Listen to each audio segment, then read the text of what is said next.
each and every breath. Hallelujah. With each and every breath, we're going to have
5, 4, 3, 2, 1.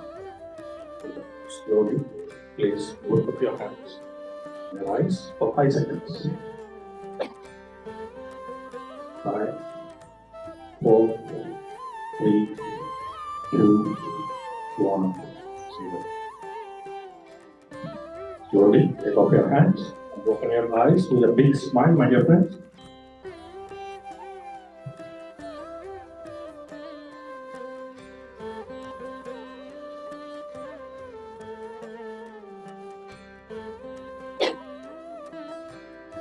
Thank you. Thank you for joining, my dear friends, this wonderful evening, Friday evening.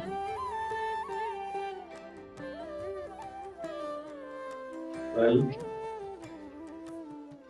I'm Shrikant Garla from Spiritual Society at the moment. So, welcome you all again. Thanks for joining. And we have our wonderful master, Saroja Madam, will join us shortly. But before that, can you hear me okay, everybody? Yeah? Okay. How many of you are new to meditation? Wow. Nice. Thank you for joining. You have taken a very big step in your life to come and join for this event on a Friday evening. What do we do Friday evenings? What do we do? Generally, movies, right? How many are movie goers? I'm movie goer. Yes? Yeah? And next to us is what? With Regal and monthly pass. Holy cow, you cannot beat it. Right? So, we want to see how that kind of an interest with movies. There is one special master who have come to meditation just because of that. So let's invite one of our very energetic and senior master, Santosh, to share his experience, why he came to meditation. Hi, my dear friends. I'm Santosh. Funny you said movies. Okay, so this is how I started. Okay, so I think it was in 2008, 2009. So I was doing my bachelor's, and then suddenly a group of friends came into my life. And I mean, through meditation, my aunt used to meditate those days, my mom and my aunt. So by them, I got to know them.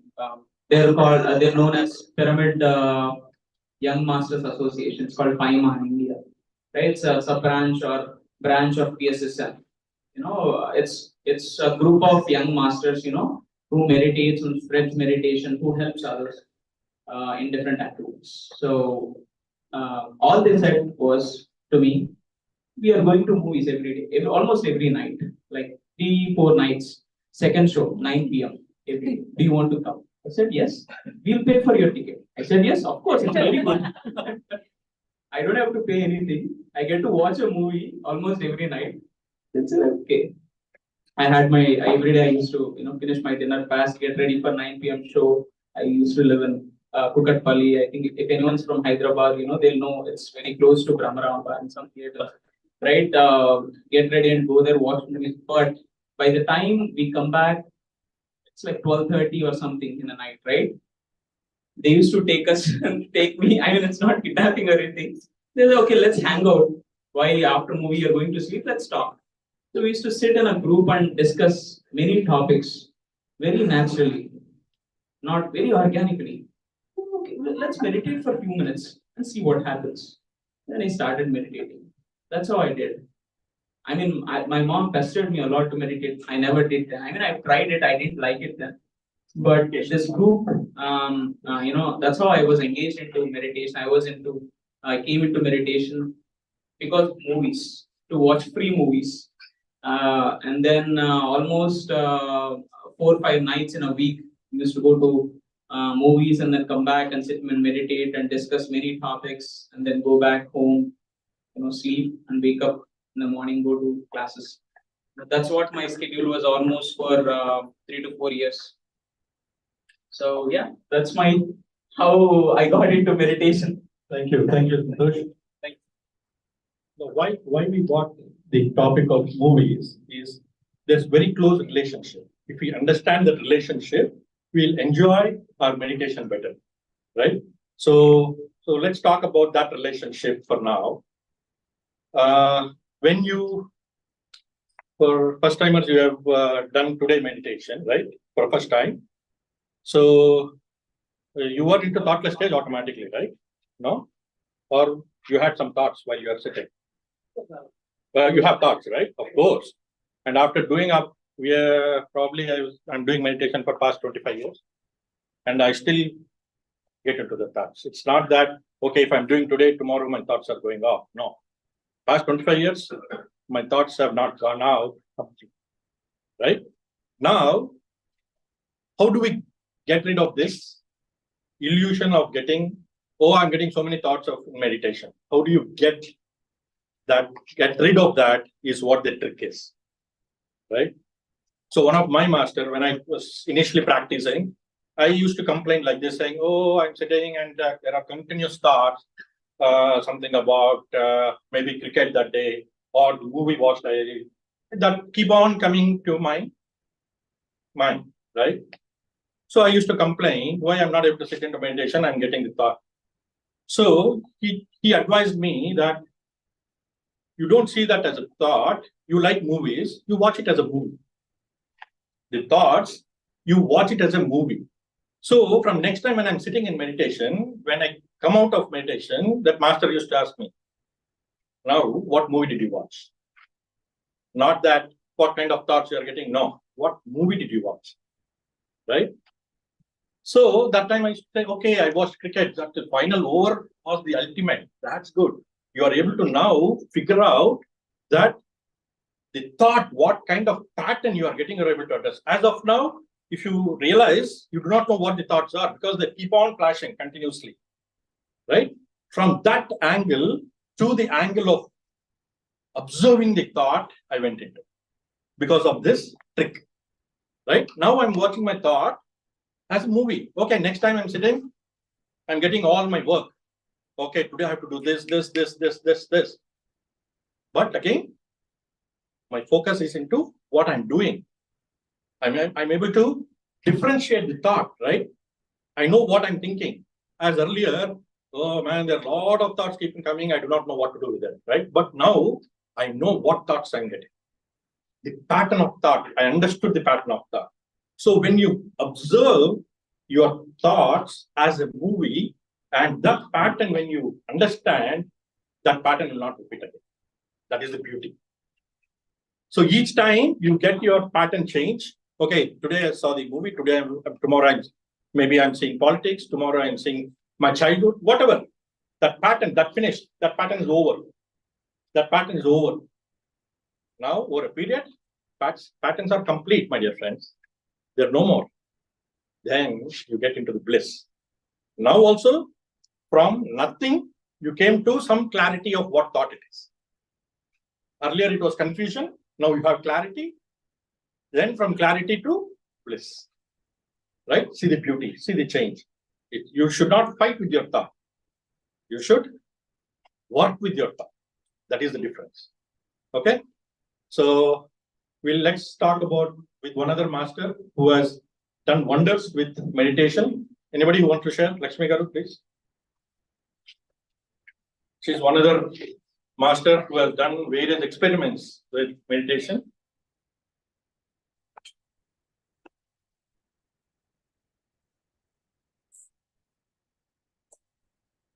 So how did meditation help you, madam? In what way?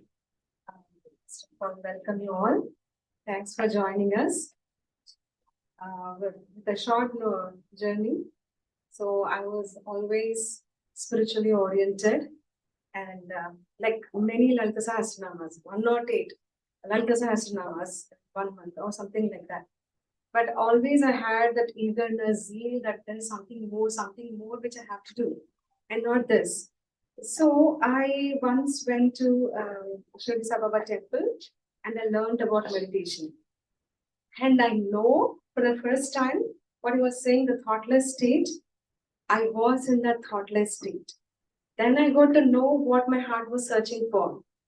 Then, okay, fine, I have to go for meditation. And I found this she forwarded this 41 days of free meditation. Not free, okay, fine. That's okay, I don't have to pay. Free, right? Let me try.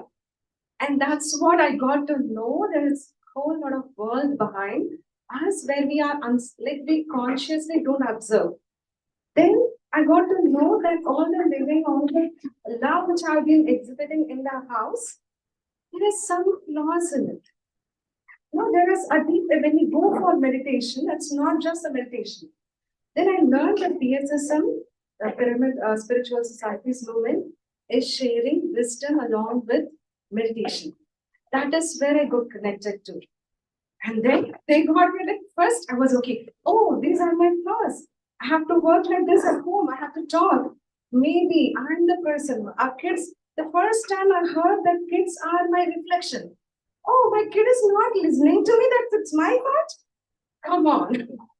Then I got to know there are so many things I have to change in life which will make me the happiest person in the world, no matter what is happening around.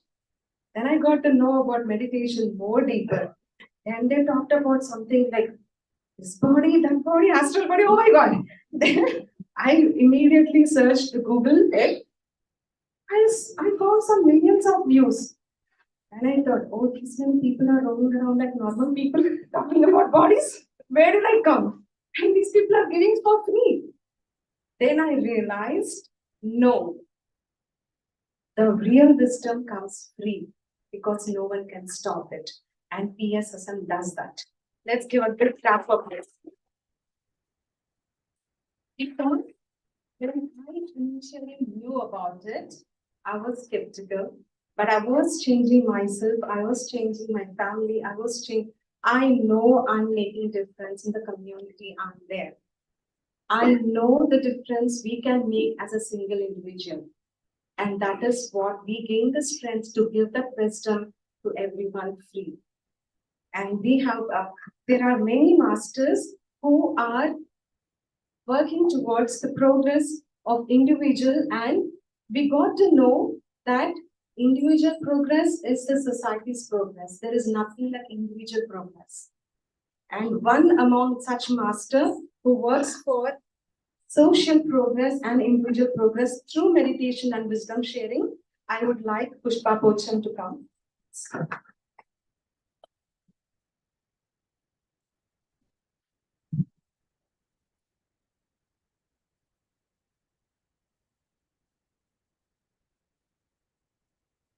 Thank you. Before you start, she is the master behind this whole event, my dear friend. She is the one who have arranged, organized everything. So we are very glad to start, and we'll also see Karuna later. But these are people who have really worked for this event to get this whole thing done. So thank you, thank you. Thank you, Shikha. It's all PSSM who gives that liberty and freedom. You can do whatever you want. There is no rules, there is no regulations as such. Like that's give us a lot of clarity also in terms of like, okay, I can take this plan. Thank you for that opportunity, great opportunity. So my journey, I think I did not come to the PSSM. Universe pulled me just before Patriji visiting Atlanta. 40 days, just before 40 days, I was like, to just give a brief, like I am kind of very egoistic, very judgmental. Egoistic in the sense like, okay, right? Like you wanted to do a better job, like this here. I will just close in 2 minutes. So Yeah, we have our master, grandmaster, Saroja Magaru from Australia all the way, my dear friend.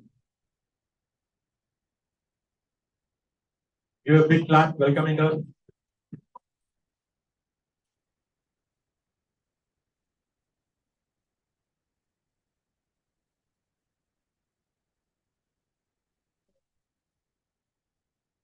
Thank you, madam.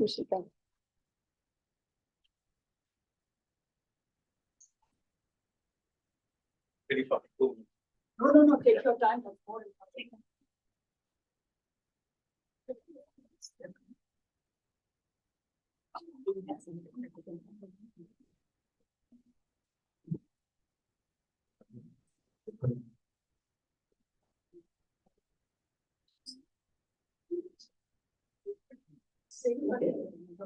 I'm so privileged to share my experience when Saroja Madam is here.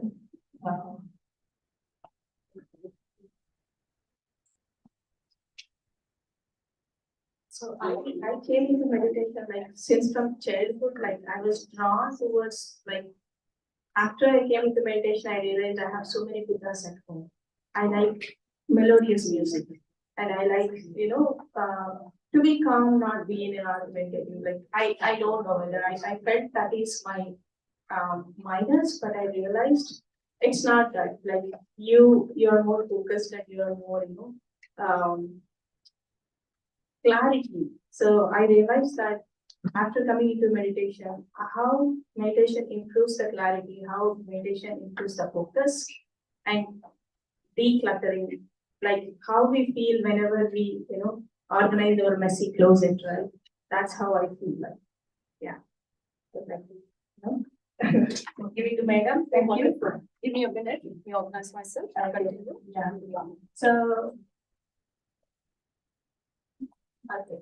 So after coming to meditation, I got very, very good and best friends. Karuna, Sheetal, Avila. Of course, I would like to give my gratitude to my friend who got me into meditation, Sirisha, who is not here. But I met her after 20 years when I made it mind like I wanted to meditate. So then she was here. I just asked, hey, what are you doing? She said, oh, I teach meditation. I was like, wow. She is at a level that she's teaching a meditation. So it's wonderful. At the same time, being in a meditation is like, our being in this path is so blissful, so happy, and at the same time at the edge of the night. So it's great. Thank you. I'd like to say to the Karuna. Thank you.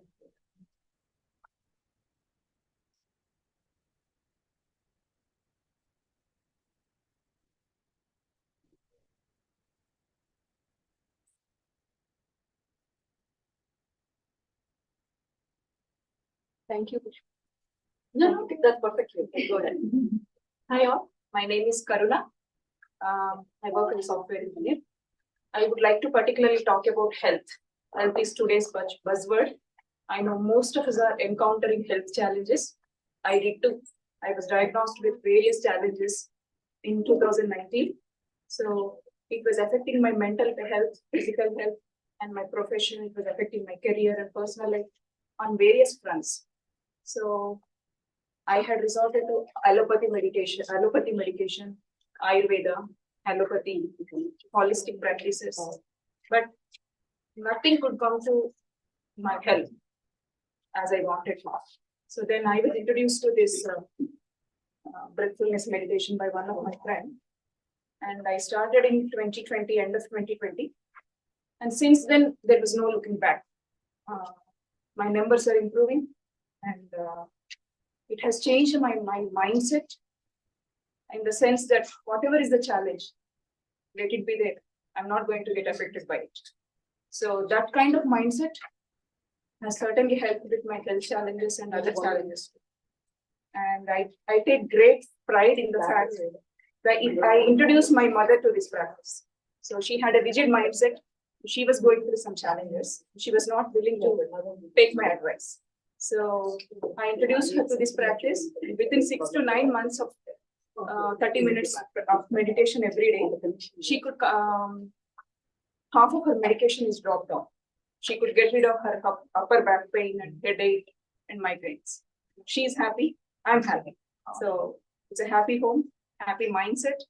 And yeah, it has only brought beautiful experiences. And I got to meet great masters in PSSM and folks in the Atlanta chapter, and this Sajan Sandhya and spiritual literature. Reading like books like Biology of Belief, You Are the Placebo, which has scientific explanations how staying in elevated thoughts and emotions change our physiology of the body and biochemistry of the body. Even and actually this is sad to know, because pharma industries and in the health field, doctors and physiotherapists do not advise about it. It's still not there in the market, I know, but this is all something that we need to be aware of it. 30 minutes a day, 40 minutes a day will do wonders. And I am the testimony for it.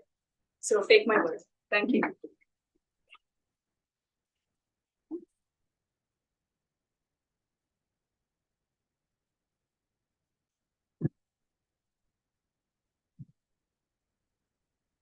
Warm welcome to each and everyone who came here with so much love, seeking knowledge about conscious living. I welcome you all, my dear friends and masters. On behalf of Atlanta Pyramid Meditation Academy, a subsidiary of PSSM, it is my great pleasure to introduce our esteemed speaker for today's event. We are honored to have with us a distinguished expert in the field of meditation and holistic wellness, Srimati Saroja Gullapalli.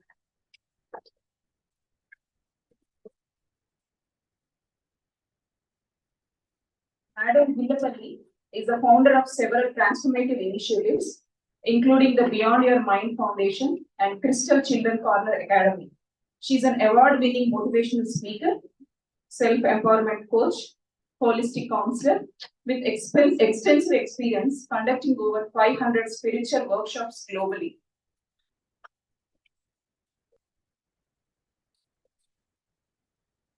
By profession, she's an engineer and a former senior corporate executive from an MNC in Melbourne, Australia.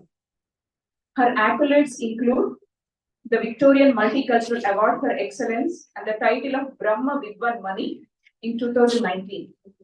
She chaired the 2015 International Conference on Integrating Spirituality and Holistic Living in Organizational Leadership in Chicago and was offered a professional professorship in spiritual science by Vedic Wellness University in 2022. Her profound insights and teaching have empowered countless individuals to achieve greater self-awareness and inner peace. Her wisdom sharing series on PMC channels and workshops available on YouTube are continuing to inspire so many individuals. Please join me in welcoming this great master, Dr. Saroja Gullapalli. Madam, with a thunderous applause, please.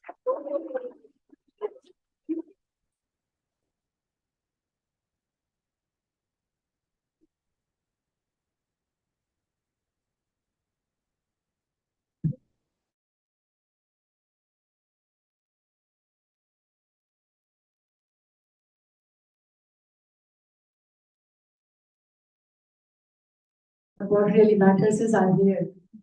I'm here amongst you, my dear Atlanta Masters. This is one of my favorite places in the US. And I have a long connection with this place and the people of Atlanta.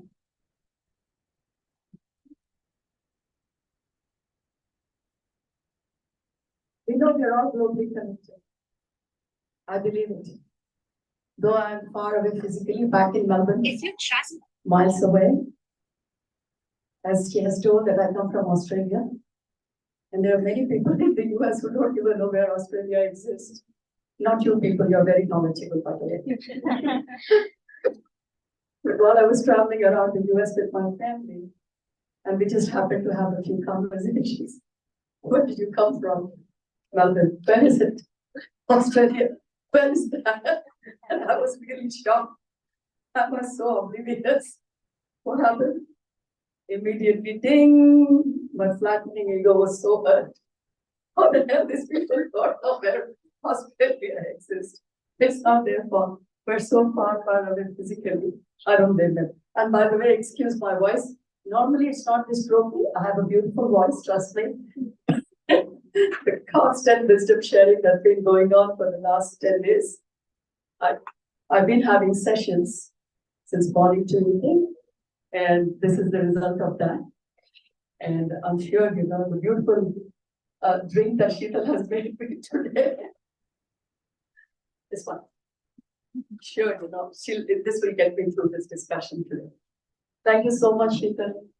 I'm really grateful to you. This really did magic while I was at your place. First of all, before I start this session, my humble gratitude to Brahmarshi Pitama Patriji, because of which I have come across so many Atlanta Masters. So grateful to him for showing me this world, for connecting me to an amazing world. I'm so grateful to Shrikant sir, Anila and their family. I'm grateful to Kiran, Sheetal and their family. I'm grateful to so many masters here. I could just keep naming Lakshmi Kedra Masters, Nirja Madam, the list goes on. And my cousin Srinu, I'm so grateful to have a chance to meet in Atlanta. Honestly, I'm grateful to each one of you so, without which I don't think I would have been here in Atlanta today. So we came here as a family to celebrate the graduation of my son, who's just done MBA from Harvard Business School. We really had a good time in Boston. Thank you.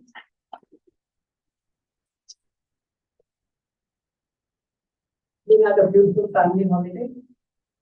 Washington, DC, Orlando, almost, I was telling you guys, I almost walk 40,000 steps every day, which I normally walk to. So I was very eager for my family to leave because I didn't want to walk anymore. My journey, yes, and my journey started, this beautiful journey connecting everybody started with New Jersey. And since then, I've been on this, my spiritual quest, which I say, more than that, meeting my global family. I'm so blessed and I'm so grateful this universe. It has connected me to almost so many millions of souls from all around the world. I don't feel I live in Australia, honestly. I feel I live everywhere. Now I understand what does omnipresence mean. When we talk about God, how do we qualify God? How do we describe? He's present everywhere. He's present at all the times. That's exactly how I feel. I do not feel I have distances that separate you and me. At one time, I feel I'm everywhere. And that feeling of omnipresence that this universe has shown me has really expanded my understanding of who I am, who we are all, and what this universe as creation is. My journey started on October 2nd, 2002, in a beautiful city in the US called Chicago. It changed my life for good. I had a different journey before that. A life with a very satisfied professional career, a beautiful family. I still have that. And my social network. I've been a very popular person. People who know me, they know how much I love talking. Don't get trapped because if you come into my sessions, you'll be there for 7 hours. I never get tired of talking. I love people, that's my strength. I love interacting with people. I love talking to people, and most of all, I love children. I think that's why the universe helped me to learn so much. Because every time I'm in a place, I'm just sitting there talking to little children, knowing so many truths of life. Because by the time the truth comes to an adult, it has changed its form and shape. Talking to a child gives you a totally first-hand, pure truth of life. I really owe to those crystal generation of children who have taught me so much. Again, once again, extremely grateful to the universe for who I am, what I am, and where I am.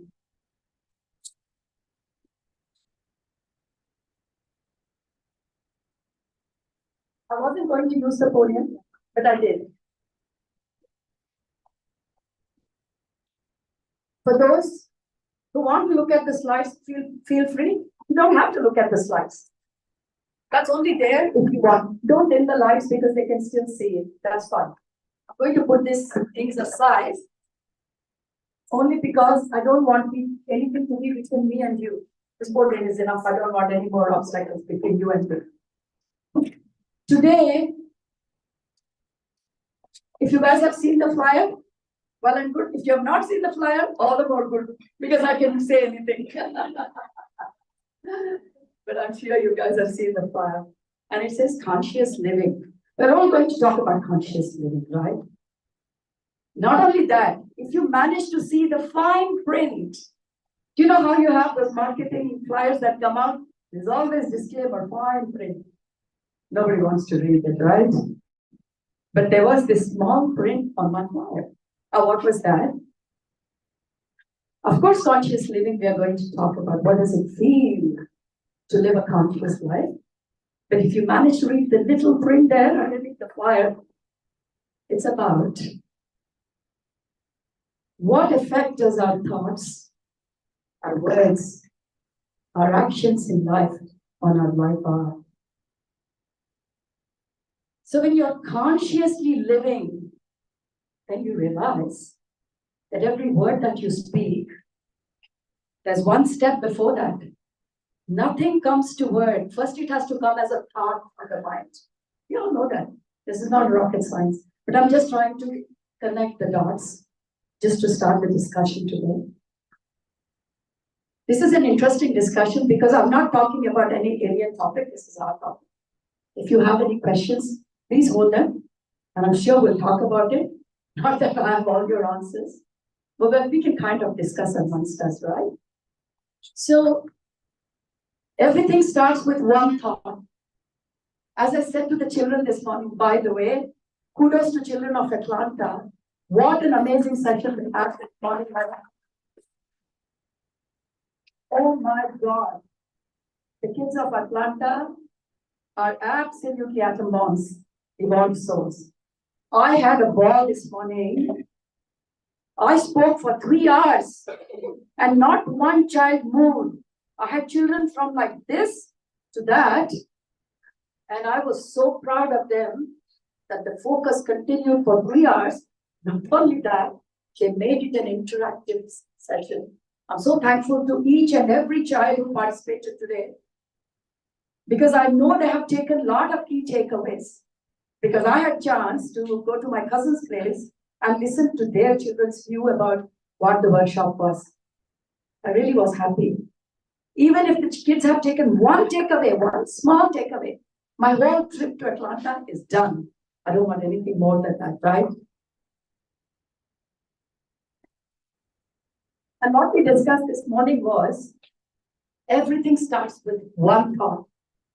This whole creation, absolute whole creation. I'm not even starting from little things because now we are adults. I don't have to go step by step. So let's jump into it, right? So this whole creation has come from one single thought.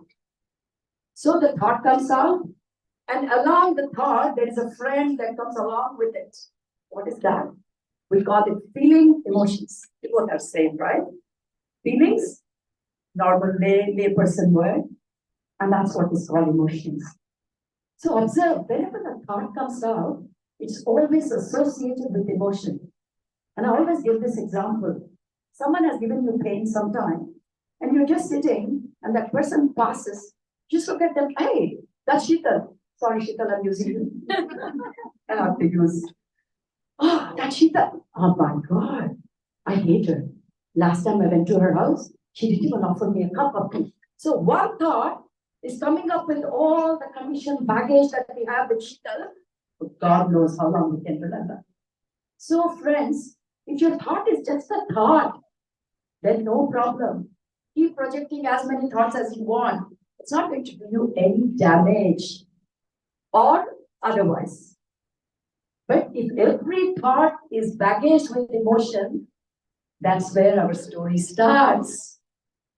Welcome to the life of human being and to the circle of reincarnations. If someone here believes that this is the only life, then my dear friends, I'm sorry, you'll be shocked. It's not. But I know people here, everyone knows the soul cycle and the cycle of reincarnation and incarnations. So I'm not going to go down that path trying to prove to everyone that this is not the only incarnation, because you guys are already converted. I don't have to preach you on that path. Right? So considering that, now we just take this a little bit forward. We're saying every thought that's associated with our baggage of emotion will lead to a certain action. So now we have three things: thought, feelings and emotions along with it.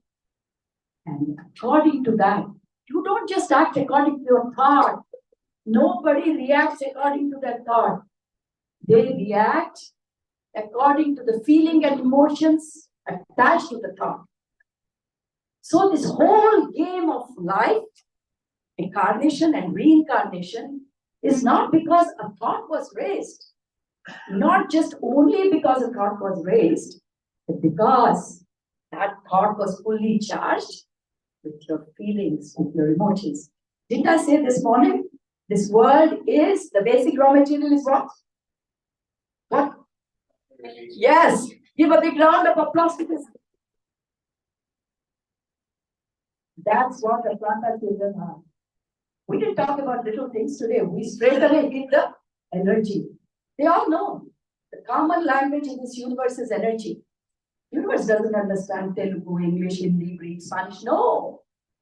So the one common language that we all converse in this creation is energy. And we had such a great discussion about energy. And my heart was full because that was my agenda this morning, just to put that little thought in your guys' minds and the girls' minds that this is a game of energy. Don't think yourself as a body, not even soul. Soul, body, this language is only for people who cannot understand the science behind it.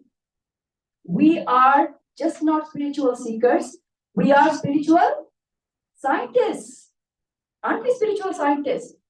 What does scientist mean? You just go to the depth of everything. How? Like I used to do with those little children I told you this morning. What did I do? What question did I keep asking? Kind of just why? Or what? Yes, good. So that one question that I kept asking those little children was, why? It's not only for the little children, that is the mantra for each one of us. If something comes in your mind, ask why. If something is not satisfied, ask another layer, why? Till you go to the depth of it. And after that, there is nothing to really uncover. We did that with the children this morning, but I would encourage each one of you to keep asking the question till you get answered. And if you cannot get the answer, then leave the question in the universe and the answer will come to you, trust me. Either in the form of some masters, some wisdom sharing, or even your own children will come and tell you the answer. Do not underestimate the power of your children, because my dear masters, they are our gurus. We like it or we don't like it, this is the truth. Everything that we learn is through them. Through them. And when children will become parents, they will learn their lessons through their children. That is the truth of life. Don't want to sidetrack because this is the problem. This is such a topic of depth. So for me, the challenge would be to keep on the track. I might go side box, but I'll come back to the main truth, promise me. I normally don't forget, but I love to touch here and there. Because why do we talk? We talk to share and care. While I'm talking about today's topic, if something interesting also I can share with you, I will. But trust me, I won't forget the topic. Having said that, let's go back to where we started. So we are talking about these three things: effect of our thoughts, emotions, actions. There's also one thing in between. Between the feelings and the action, there's also something that happens most of the time, and that's words. So in this reaction, thought, feeling, words, actions, right? It happens so quickly that you don't see they're occurring one to another, but they do in a chain reaction. One leads to another, to another.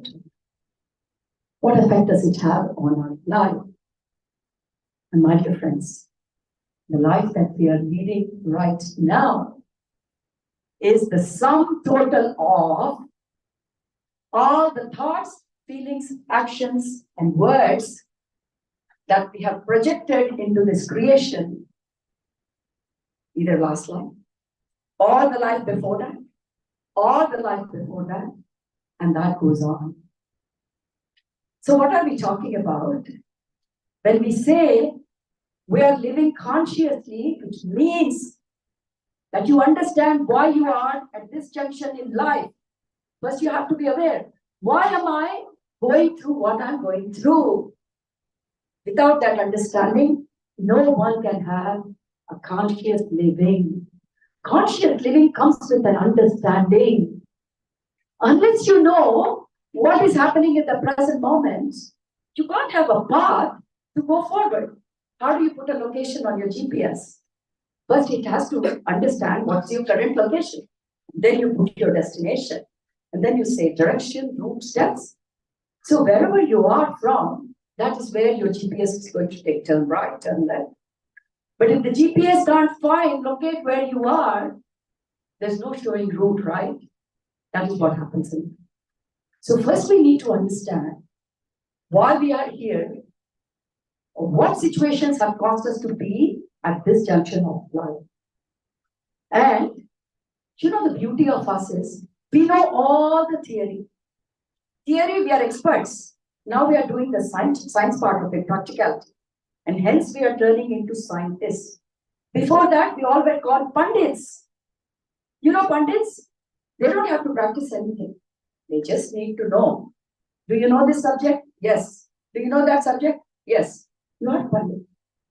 They don't have to really put anything in practice. Only the scientists put things into practice. So like that, we know so many things. We know what is soul. We know what is incarnation. We know what is reincarnation. And we also know one more big word, which is called karma. Oh my God, this word karma, everyone uses it left, right, and center in whatever way.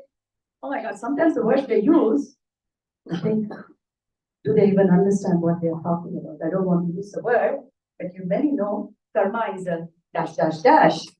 And sometimes they think, what are you talking about?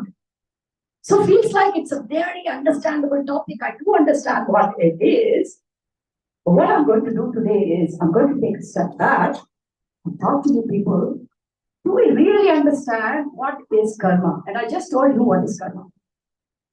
Karma is the effect of our thoughts, our feelings, our words, our actions, which are leading to where we are in our life presently. So if you're not happy with your life, don't blame anybody. Only blame yourself. Because it's the sum total of whatever has happened prior to this present moment. If I'm in this present moment, I could have done anything and felt anything even yesterday, day before, or in the previous lives. Doesn't matter. If this is the present moment, anything prior to that is a result of where you are today. Okay? So let's have that understanding. You're okay with the power now? Yeah. So before we talk about conscious living, we're going to talk about karma. Let's understand a little bit more in detail. So here we are talking, the origin is thoughts. Everything, before anything turns into an action, it's originated as a thought. So today we are going to think about where is this all coming from? Do we understand this karma a little bit more? Something that we feel like it's a backyard crop, karma, everyone knows it. Let's go in detail, and can we really use this knowledge in our day-to-day life to make our lives better so that from this point onwards, we live a conscious life. I'll talk about conscious life in a minute. Before we start, we all need to understand there are 6 universal laws. I'm also projecting there, but you don't have to look at it. But anytime, if you're missing something, feel free, I've got it there. There are 6 spiritual laws, which as a human being, everyone should know. The first law is law of consciousness. I'm going to tell you what these laws are. We cannot dismiss it saying, oh, it's too complicated, I don't understand. This is you. If you dismiss it as too complicated, that means you are dismissing your own self. That's not right, isn't it? And there are a couple of things we all need to understand. And those 6 laws that I have put there are very important for each one of us to understand. To understand what are we talking, the effect of thoughts in our present life. So law of consciousness, what does law of consciousness say? The pure consciousness expresses itself in different forms of shape. The nature is a form, is an expression of consciousness. Human being is an expression of consciousness. Table, chair, microphone, myself, we are all expression of consciousness. What does that mean? The building block. What is building block? If you have got an earthen pot, then what's the basic raw material? It's the clay. Similarly, everything that you are able to see, which we call it a visible world, and there's also a world which is invisible. I was just talking to the children this morning.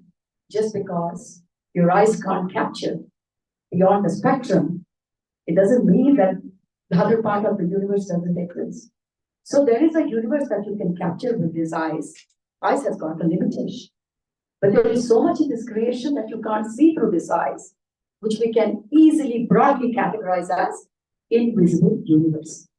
So, whatever is there in the creation consists of only 2 parts. Make it simple. Visible creation that we can all see.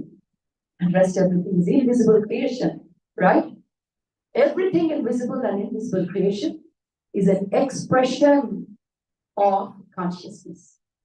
We are adults here, so I'm going to go more deep into it. If someone thinks that, oh my God, this is too deep, don't be disheartened. At some point of time, we need to know about ourselves. Even if you hear a word today, that's enough. Because you have come to this session so that this word can be introduced. Another day, you will go more depth into it and you will understand. So I'll take you step by step. But before that, I promise you, it's not that difficult. These concepts, what I'm talking today, I explain them to children and they understand. So I'm sure we'll understand. Because this class is of adults. I'm going to go a bit more depth than what I did with children this morning. Consciousness. What is consciousness? We use this word consciousness so often. Especially, this is a spiritual session. I'm sure you know this is a spiritual session. Spiritual word is too heavy. I cheat people. I never call my workshops spiritual workshops. Self-empowerment. People love to empower themselves. All that taboo of spirituality is gone. I want to be empowered. I get all the bakras and then I close the door and say, no, it's not. It's the same. No, I'm joking. It's all the same. Through spirituality, you're knowing yourself. And by knowing who you truly are, you're empowering yourself. You know, the so-called buzzwords, self-empowerment, motivation, they're all just describing your nature. And what is spirituality? Word is heavy, but it's knowing about yourself. All this while you have known about this world outside. And for once in your life, you feel like it's time to go home. You take a U-turn and start traveling within. And that travel within is called self-empowerment. How does it empower yourself? Because when you start going deep within, you understand the microcosmos that's within. Micro. It's not micro. And the reason I use the word micro and macro, because for the common man, everything outside is macro. Big, big. Planets are big, stars are big. Oh, they're so small. So when we start walking inside, I call this cosmos microcosmos. But to understand yourself, you will have to walk inside this microcosmos to understand that the world inside is way, way, way bigger than the visible and the invisible universe. That's the depth of who you are. So, when people use the word spirituality, people are running away. I don't have time for this. Spirituality, unfortunately, has been taken by human beings as when you have nothing else to do, or in other words, when you're retired, like me. When you are retired and you've got nothing interesting in your life, then maybe you need to know about yourself. Wrong. That's too late. What are you going to do knowing at that point? You have lived 70 years of life. If you are lucky, you'll live another 10 years, right? But let me tell you one biggest secret. Human beings, the way we are living, as if work is the lifeline. I've seen people, the day they resign, I've seen so many people, Govinda, gone. Honestly, I'm not joking. Those people think that I keep working till 75 and I get my, I don't know the language here, is it 401k or what it is you guys stop? I'm going to get mine. But the language of 401k, the universe is not the same as the US government or Australia government. We call superannuation. So people are working till the last day. I'm not saying it's wrong to work, but don't put off to know yourself. What has one got to know with your inner journey? Why can't they both go hand in hand? Nobody's stopping you. Do not put off something for a greener day or for a rainy day. Who knows that rainy day will never come in your life? And you may have to come again and start from the scratch. While we are here, ready to write. How ready to write? This is the best optimal situation to flower. You're just right. You're there.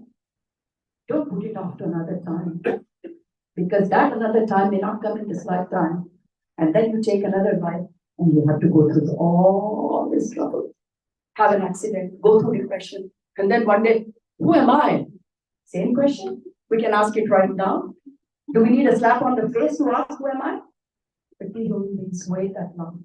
One slap here, one slap there, one slap here, divorces, something, hell, oh. Then we wake up. I don't want this word. Who am I? Who am I? We don't need that drama. Honestly, we don't need this drama. You people are here because you're so evolved that most of you do not need this drama. And so naturally you are coming to this session to learn about who you are. So when we're talking about supreme consciousness, it is the basis of creation. It's the raw material of creation. There could be some people who might think, what is raw material of creation?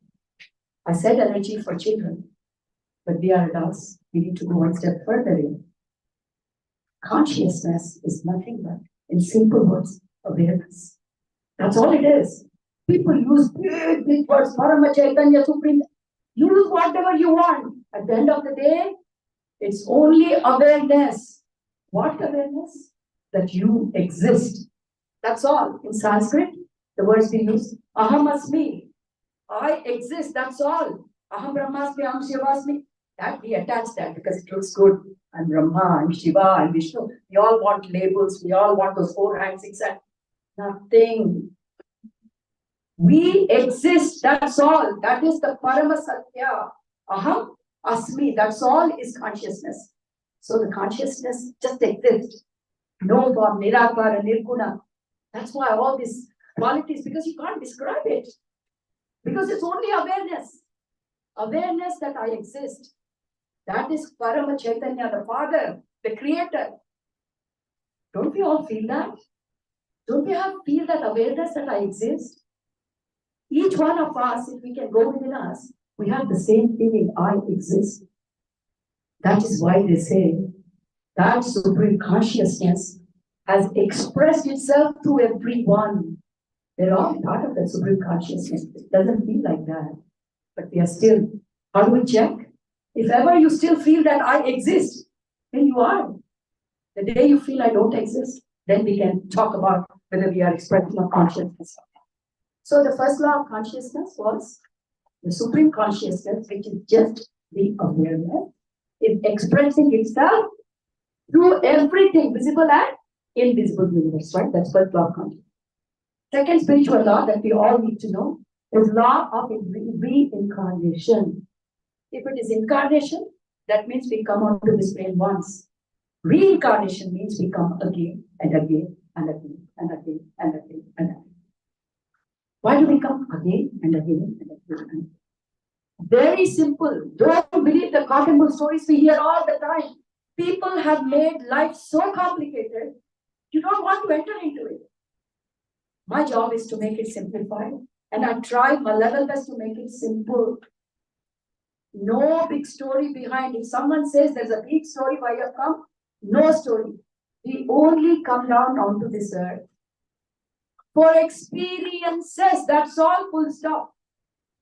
If anyone has told you any other stories, my dear masters, I'm sorry, I've burst your bubble. There's no drama or there's no big storyline behind. The common denominator means the one common theme with all of us is we incarnate again and again and again and again and again only for experiences. Then immediately you should ask, why do I need this many incarnations? Can't I have all the experiences one incarnation? Just come down, talk, have all the experience. Bye-bye, I'm gone. Here is where the topic comes into picture. The experiences that we are coming for are so big and so magnanimous that one lifetime is not enough. One lifetime is not enough. How do you know? I know because I see so many of my fellow souls, fellow human beings, who are suffering. Many are suffering to a point that some people want to end their lives. This is not a new thing, I'm telling you. You know what's happening in this world. Life gets so difficult. The survival becomes threatening. Depression, anxiety, why? Because what experiences they are going through is not easy. And that's only a part of the experience. If just part of the experience can be this strong and dramatic, imagine bringing all the experiences at one time and finishing off. Human life has limitations. Why? 3 dimensions. We're not multi-dimensional being, we're only 3-dimensional. That immediately should pop in your head. How many dimensions are there? Multi-dimensions. We are 3-dimensional beings, right? We have evolved from 1st dimension, 2nd dimension. Masters, I'm throwing words here. I don't want to confuse you, but I want to give you as much knowledge as I can before I go from Atlanta. Even if you hear there is something called dimensions, you will do your homework. You will ask somebody this question. Once it comes into your mind, answers will follow. That's how I do my sessions. Hence, while I go on my path, I'll be picking poppies, roses, and I'll be giving to you with love. So, this is the story, right? So what I was saying is, these experiences are too much in this 3-dimensional body. There's a limitation. Also, there is a limitation that we live of a time frame. Hence, all the planning that we normally do is enough for maybe one big experience and maybe a couple of byproducts. That's the reason one life is not enough. But there is something more, that these reincarnations are dictated by our topic, which is the effect of our thoughts, our emotions, our words, our actions, for all the years of life that we have done so far on the present moment living. Nothing is simple that it appears to be. This life is so beautiful. It's a sum result of so many variables happening at one time. That is the beauty of life. Just when you think maybe this is the reason, there's something else that pops up. So how do we take everything into account? By being aware, by being conscious. Am I not conscious, you might ask? Ask for yourself, are you really living a conscious life? We'll talk about this conscious life discussion. We'll hold that discussion. We'll come back after we have discussed. There's so much in this topic. I don't know why I picked this topic. After I picked this topic, I was thinking, oh my God. If you have the energy, I have the energy to talk about. I don't know for how long we have this all for. I'll try to drag. Even when you're eating, I'm happy to talk. Because for me, nothing is more important I'm talking to you what matters to us. And I have the time, I have the patience, I have the energy. My flight is tomorrow, 11 o'clock, so I have lots of time, right? Hold your questions, because while we eat, we can talk about the questions too. Now we have the third law of constant progression. What is law of constant progression? Everyone needs to understand, there is no excuse for children, it's very easy. Very easy. Even if you don't understand that the word's going. Law of constant progression. What does this mean? Life is, hold the questions, right? We'll do it at the end.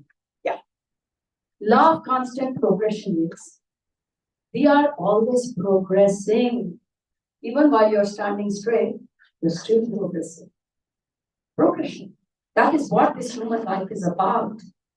We started here, and every second we are progressing. Every second, there's no stopping. There is no stopping. So, doesn't matter how many lives you take, you are progressing every second, every minute. And that's what law of constant progression. Constantly you're progressing. Am I progressing now? Yes. How?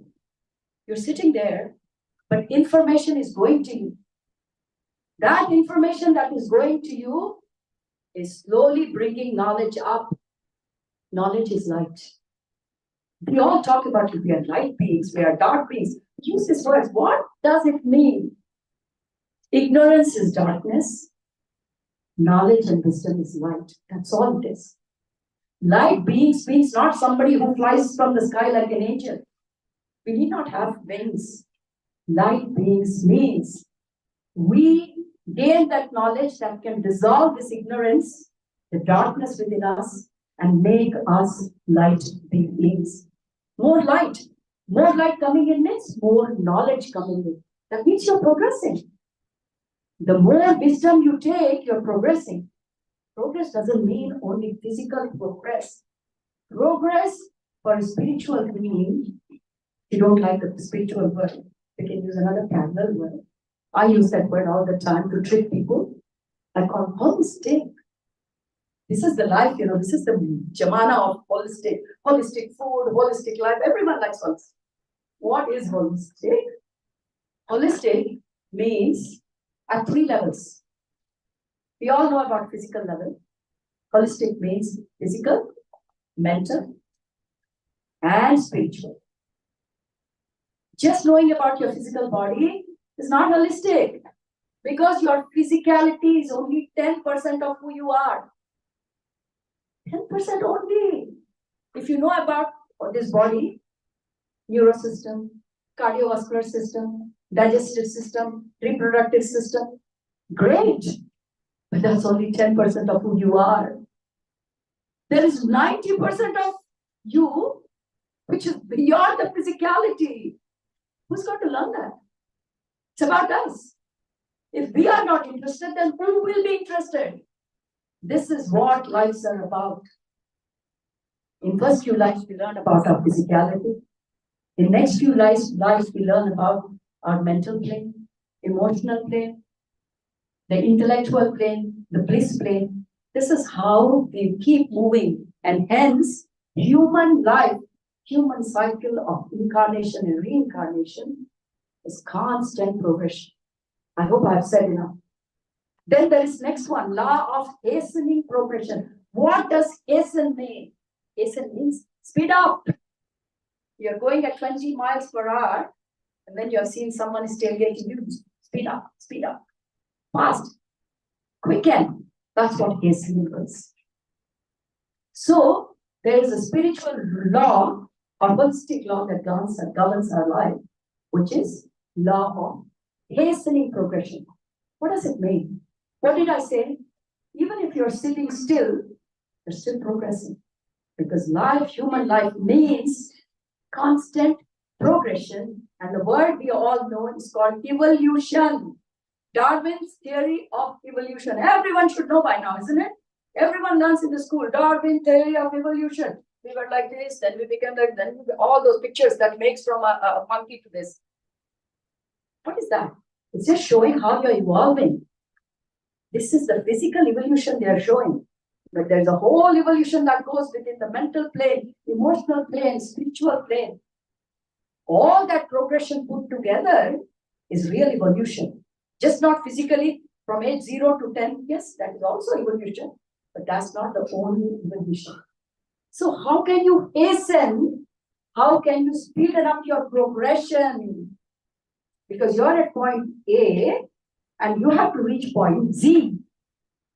You are slowly crawling. You know the destination, right? You can speed up this process. And that's where you need to understand who you totally are. You can speed up your progress, your evolution, by raising your energy vibrations. I talked to the children this morning. We're all vibrating at a certain frequency.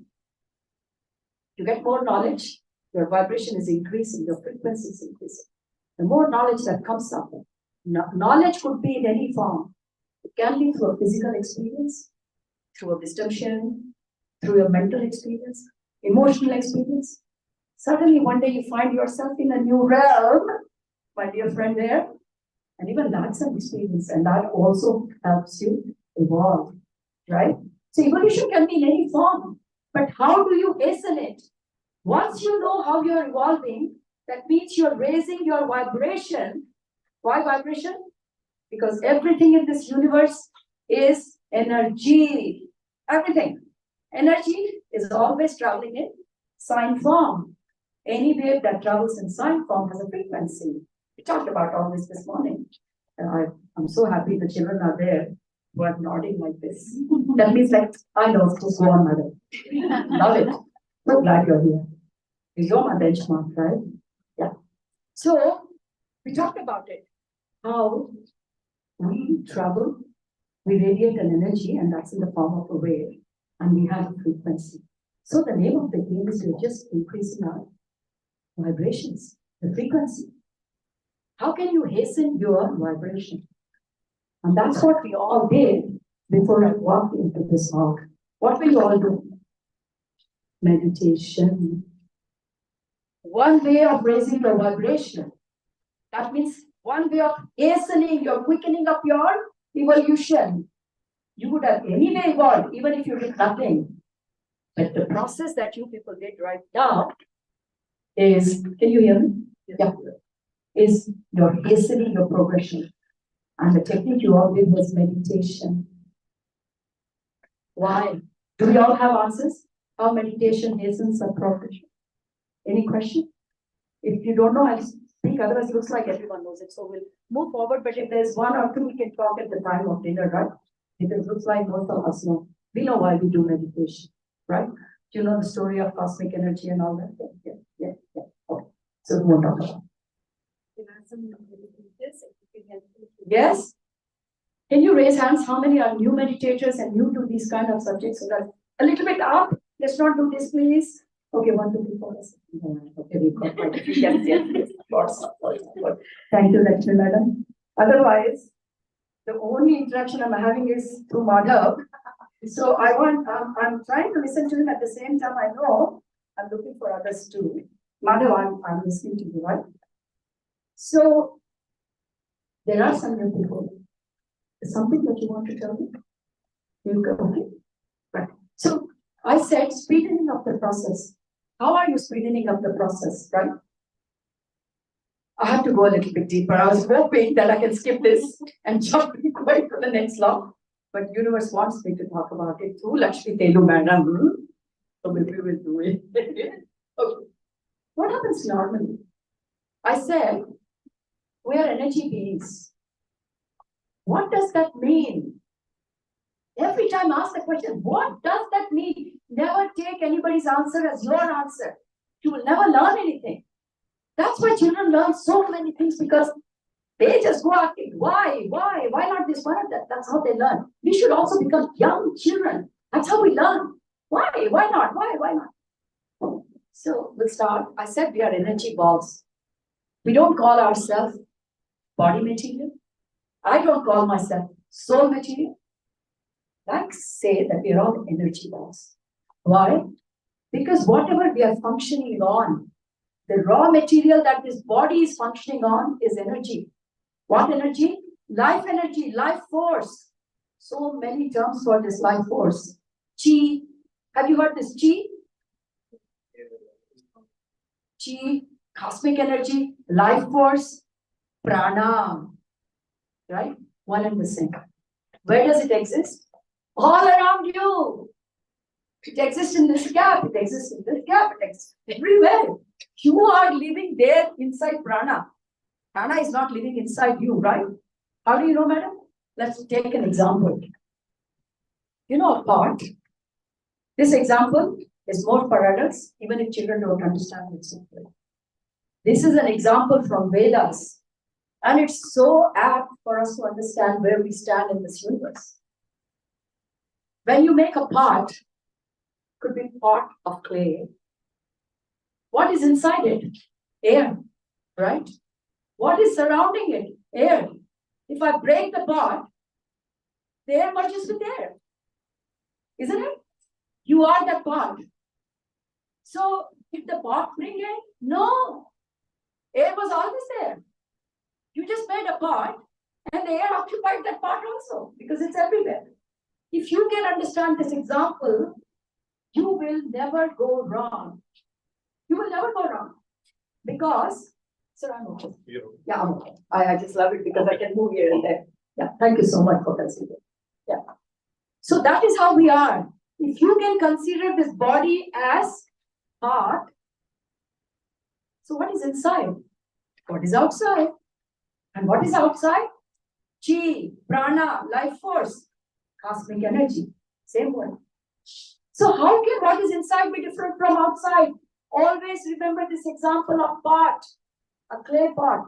You can break this clay pot whenever you want, and what is outside is exactly what is inside, right?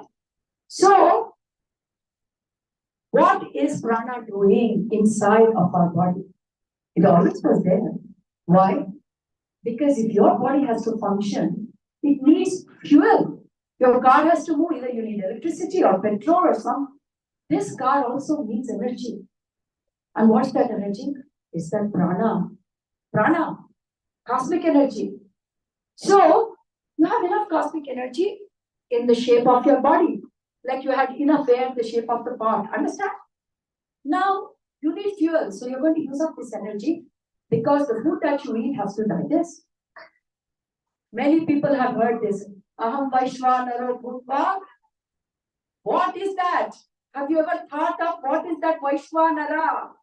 See, we talk Bhagavad Gita, we talk shlokas without understanding what is the relevance of it. This prana inside our body divides itself into 5 parts. For what? To operate this so-called physical vehicle. It turns itself into the energy called Vaishvanara to digest your food. When you say this shloka, Aham Vaishvanara Bhutva, understand why you are Vaishvanara. Who is Vaishvanara? Please ask questions. Don't just by heart it because Bhagavad Gita said so. Sri Krishna never asked us to by heart any Bhagavad Gita shloka.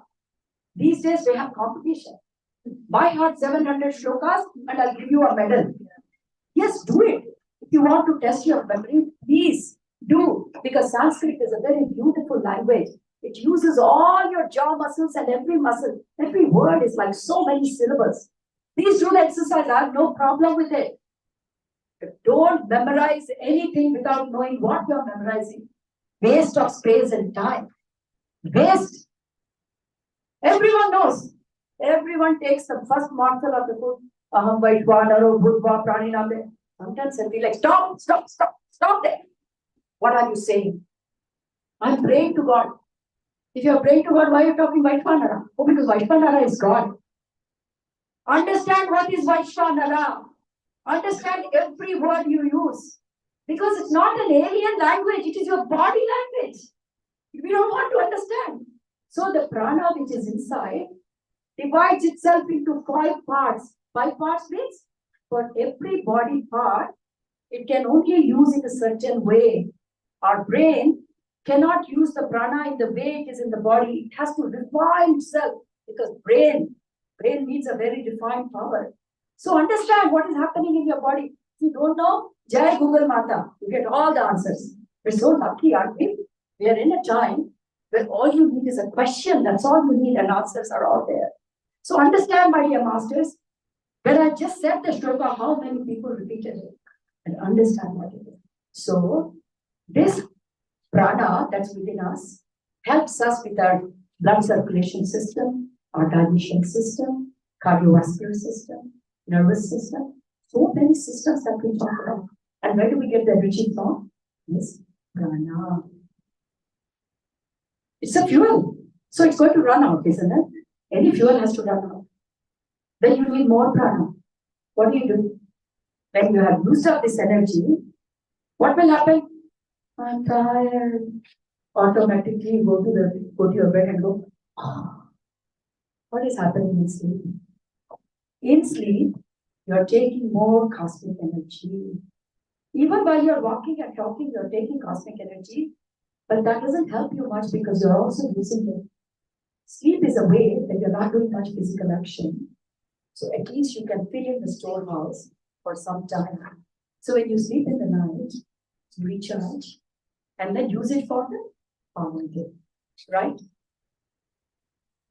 But what's happening in the sleep? Dreams. Dreams. So even in the sleep, your mind is constantly working. Constantly working. That means you're projecting thoughts even in the dreams. Your eyes may not be open, but for thoughts, you don't have to keep your eyes open. You can keep your eyes closed and still project a lot of thoughts. So unconsciously, you're still projecting thoughts in sleep. So on one hand, you're taking cosmic energy. On the other hand, it's already being used by your thoughts, but not to the same extent because you're not using your body. So next day morning, you get up, you're so fresh because your storehouse is at least 1/3 full. Why 1/3? Because you're still using it up for thoughts in the night, form of dreams. But it's still empty. It's not filling up because it's not being efficiently used. You have to use it very efficiently. And that efficient usage is what you people did right now before I walked in this room. The masters here, if they were guided, did you have someone to guide? Thank you. And the master who guided here said, my dear masters, cross your feet, interlock your fingers, close your eyes, and breathe with your breath. So we'll talk about why we interlock fingers, cross our feet in a minute. But what's happening in meditation? They're continuously saying, be with your breath, be with your breath. If you start really being with your breath without entertaining any thoughts, seriously, without entertaining any thoughts, you won't even go to count number 9 for your breath because you go into stillness. Focusing on the breath is so boring that 1, 2, 3, 4, you're out. You go into thoughtless state. What happens then? Have you ever seen in pictures how does tropical forest look like? Amazon forest. They all seen movies if you haven't gone. The forest is so thick and matted that sunlight cannot reach the ground. Same kind of tropical forest is here. An average person has 60,000 thoughts per day. And what is thought? Energy wave. So right here, 60,000 thoughts from everywhere is like a tropical forest. The cosmic energy has a very little chance to go inside. It trickles, drop, drop, drop. Drop is not enough. But the kind of activity we human beings do, that's why we get exhausted. But in meditation, when we are with our breath, they're not with our thoughts. So all this jungle-like mind vanishes. And then the cosmic energy, the prana, goes freely inside your body, right? So what happens because of that? Your body takes 3 times more the cosmic energy compared to what you took in the sleep. What happens because of that? There's a lot is happening because of that. What you see at the physical level is just not you, I already told. Your body consists of 5 sheets minimum. There are more sheets. But for our understanding, 5 koshas, if you haven't heard it before, the physical body, Annamaya kosha. Along with it, there's another body which is called energy body, Pranamaya kosha. This is the body which takes the cosmic energy, not the physical body. Your physical body does not have the ability to absorb prana. Prana is a very refined energy. So the creation is so beautiful. It has made another grid very close to your physical body. It has the same template of your physical body. It's like pipes and tubes. That's what energy body is like. So you take the cosmic energy, and once you have cleared the thought like jungle, it pours like a waterfall, not like that tick, tick, tick. That's why in Hindu mythology, they show Akasha Ganga on that Shiva's head to remind us that we are that Shiva. And that Akasha Ganga is nothing but that cosmic energy which flows like a waterfall when your mind is empty. If you haven't heard this, it's the time we know. Every symbol and every sign in our mythology is not about somebody, it's about us. So it's our responsibility to find out why we are seeing the pictures the way they are. So that Akasha Ganga that is falling from Shiva's Jata Juta is a symbolism to show that you are that Shiva, provided you can make your mind empty. Provided. Not with this Amazon forest, you're not Shiva, right? You become Shaitana.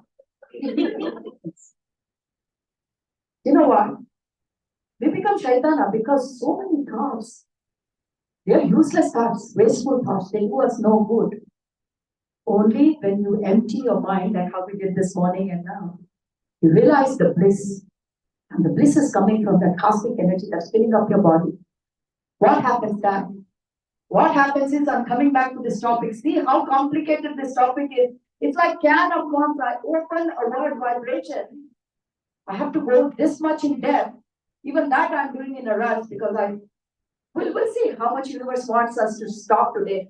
Universe knows how much knowledge needs to be given to this group and where I have to stop. So I'll just go with the flow. So as the cosmic energy starts flowing like a waterfall and your energy body keeps filling up, it starts cleaning up your energy body because our energy bodies are full of blocks. Blocks. Where did the blocks come from? The blocks come from another body, which is going back another layer. I talked about 5 layers, didn't I? Physical body, energy body, mental body, intellectual body, bliss body.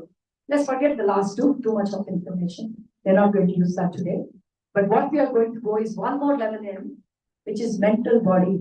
Manomaya kosha. So pranamaya kosha is your physical body. Sorry, annamaya kosha is your physical body. Pranamaya kosha is your energy body.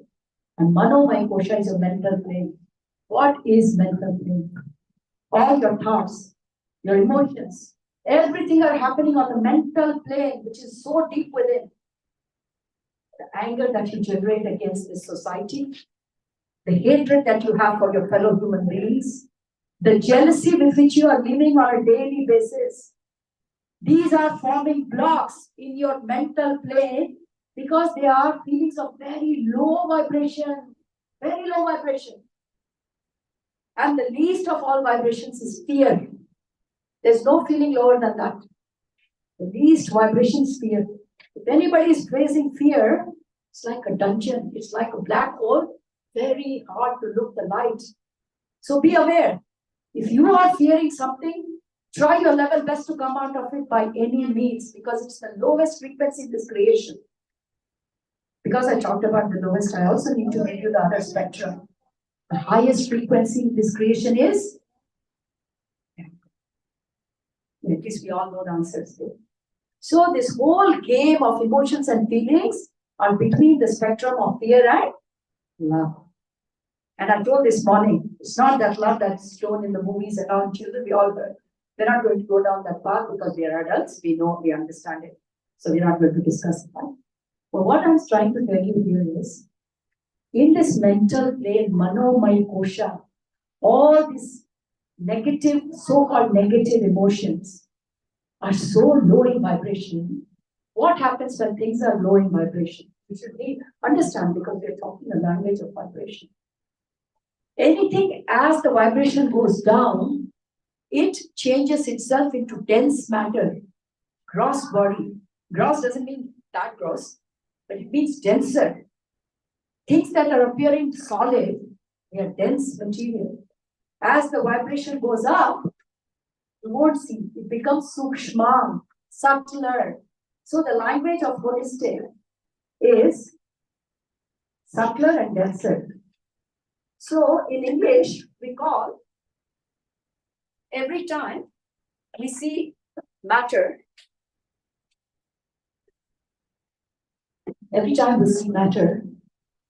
understand it's solid and its vibration is very low compared to. So this human body, it is very dense. So understand where we are on the spectrum of vibration. As our vibration keeps increasing, we become subtler and subtler and subtler. I'm going to take your memory back to scientific movies, sci-fi movies, science fiction movies. You know that Yoda guy in Star Trek? He comes, talks, and he starts shimmering. Suddenly, vanished. How did he do that? That's only a movie. No, that's not a movie. The director and producers, they're evolved souls. Because they can't tell us any other way, they're telling us in the form of story. It's not Yoda's story, it's our story. You are able to see me like this because my body is vibrating at a very low frequency that your eye can capture. If I kept increasing my vibration, all of a sudden you will be seeing, you'll see me at one spot, you won't see me at the other moment. So I'll be shimmering. And if I keep on increasing my vibration, shimmer, shimmer, shimmer, vanish. That is the truth of our life. Why are they being shown on the movies? Someone is hoping somewhere that if we show them, somewhere in our subconscious, this understanding will come and we'll start going deeper within to understand why Yoda can shimmer. I can't. We're all the same. If anyone can do anything, we can do too. Why? Because it is the same expression of super consciousness that is within everyone. There is no bias. There is no partiality. The only difference is the vibration. So I haven't yet forgotten the main topic, but you need to know all this to understand where we started from. I still remember the law of hastening progression. See how depth they are. Just to explain one law, I could sit here and talk the whole day. I'm just fast forwarding. I'm hastening this session, honestly. So, when I said to you that when we increase our vibration, that is what we are trying to evolve. So in meditation, by taking that extra cosmic energy, you're increasing your vibration. And the whole evolution process is about increasing your vibration only. That's all the game is. So for someone who is leading a normal life, normal is life where you are just happy with your physicality, you are evolving. Everyone is evolving, but at their own speed. A day comes when you start questioning yourself, what am I doing here in this physicality? Who the hell am I?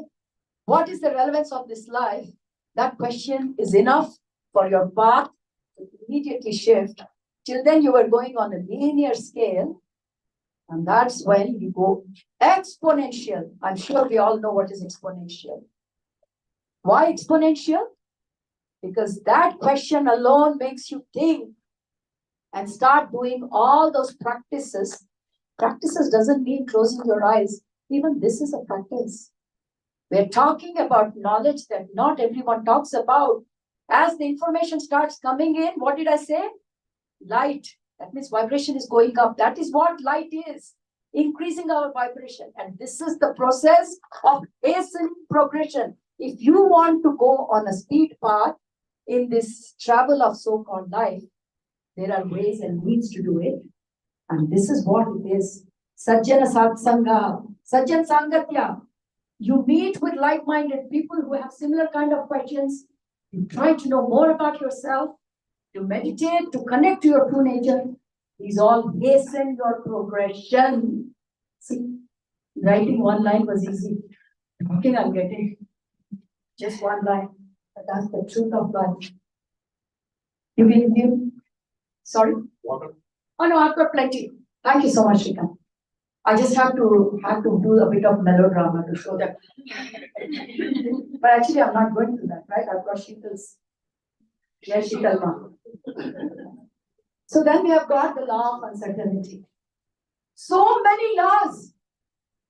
We have to know. Like I said to the children, whether you accept there is gravity or not, the gravity is still there. You can hide your face and say, no, I don't believe in gravity. But if you try to fly, you'll only fall down, you won't go up. So things won't change just because you don't believe it. It's up to you whether you want to know or live in darkness. Ignorance is our choice. That choice we have, complete choice. And that is called, loudly? No. Yes, who said it? Oh my God. We have an amazing master amongst us. I really have to say that. It may not appear so. But you know what? We take children for granted. If they ask a question, we get upset because we don't have the answers. Honest, I'm being very honest. I have two young masters at home from whom I have learned so much. Everything that today I'm talking, I owe to them, our children. We all learn together. It's not like I knew everything and I made them sit and say, okay, now do that. It was a journey of trial, me and my daughter, my son. I learned so much from them. That's why I have got so much regard for children, because they are crystal generation. I won't go through that part now, otherwise I'll be talking about crystal generation. Just remember, there's a word called crystal generation. If you're interested, Jai, Google Mata. Yes. So please, any words that I'm throwing here and you can't understand, start noting down on your phone because time is against us. I'd love to keep talking. I love it. But then we have so much to cover. No guarantee. You may have to call me to Atlanta again to finish this topic, but at least we would have started today, right? I'm happy we started. So when we talk about law of uncertainty, what does that mean? This is very tricky, so be with me. Do not think about tomorrow's dinner, tomorrow's lunch, what? No, be with me now. This is tricky. Not for all, but some like me. Law of uncertainty. What does this mean? As we stand here in this moment, or we sit here in this moment, what is this moment called? Present moment. Wow, see, masters. Thank you. As we stand here in the present moment, none of us know what is going to happen in the next moment. None of us know. Immediately you can contract it. What are you talking? I know so many psychic people who can just sit there and tell you what you're going to be 10 years time. That is true, and this is true also. What I said is true, plus what you said is true. How can both be true? That is what is life paradox. This is called life paradox. Google Mata for paradox. I'm not explaining what is paradox, it's English. But while I talk, you can keep searching paradox, no problem. But there are two paradoxes. I'm saying I'm here at the moment and no one knows what's happening here. And you are saying, I know people who can tell what my life is going to be in 10 years' time. That's why we go to that so-called helpers, Jyotishyas. Sir, what's going to happen to me in 10 years' time? How much money we spend to psychic people? We go to people with great psychic knowledge. It need not be Indians alone, even, everyone does. And then she or he will close eyes and try to read your aura and then try to take your ear where you're going to. They are right, and I'm right too. I'll tell you why. As you stand here now, at this moment, whatever you have done so far will decide your next moment. So whoever is looking at you is only looking at you till this point only. They can only see till the previous moment what you have done. But we are beings of What did you say? Free will. Yes, energy too. We are beings of free will. So as I stand here in the junction of life, I have one path going to Dallas, another path going to New York, another path going to Orlando. And of course, there are multiple paths behind me. What determines where I'll be tomorrow is what determines which path I'm going to take, and no one else knows but you. Remember this. Remember this. So whoever is psychic has only seen till this point. How? We all know through. How do people know? I'm going to use a new term. Look it up, Google Manda. Akashic records. I'm throwing another word. I'm not explaining because I start explaining all these words. They're very interesting. Trust me, I want to talk about them. But at least I have to leave a reason so that you want me again here, right? So I'm not going to tell you. No, that's not the reason, because I want to move forward and make sure I give you what I have come here for. So they look at Akashic records. Everything is there in Akashic records till this moment, just past moment. There's nothing in the Akashic record about this present moment because you have a free will. Your next moment is dependent on this present moment too. Not only till this point.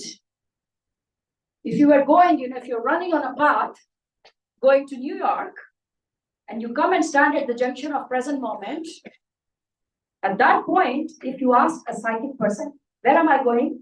She'll look at your path and say, projection, New York. But at that point of time, I have used my free will, turned here, and I'm walking towards New Jersey, or I've decided to walk towards New Jersey, she won't have a clue. Remember this. You are a master of your free will. At every moment in your life, you have the power to change your projection. Even if you have lived in ignorance all these lives, it only takes 1 second to realize that I haven't really understood who I am.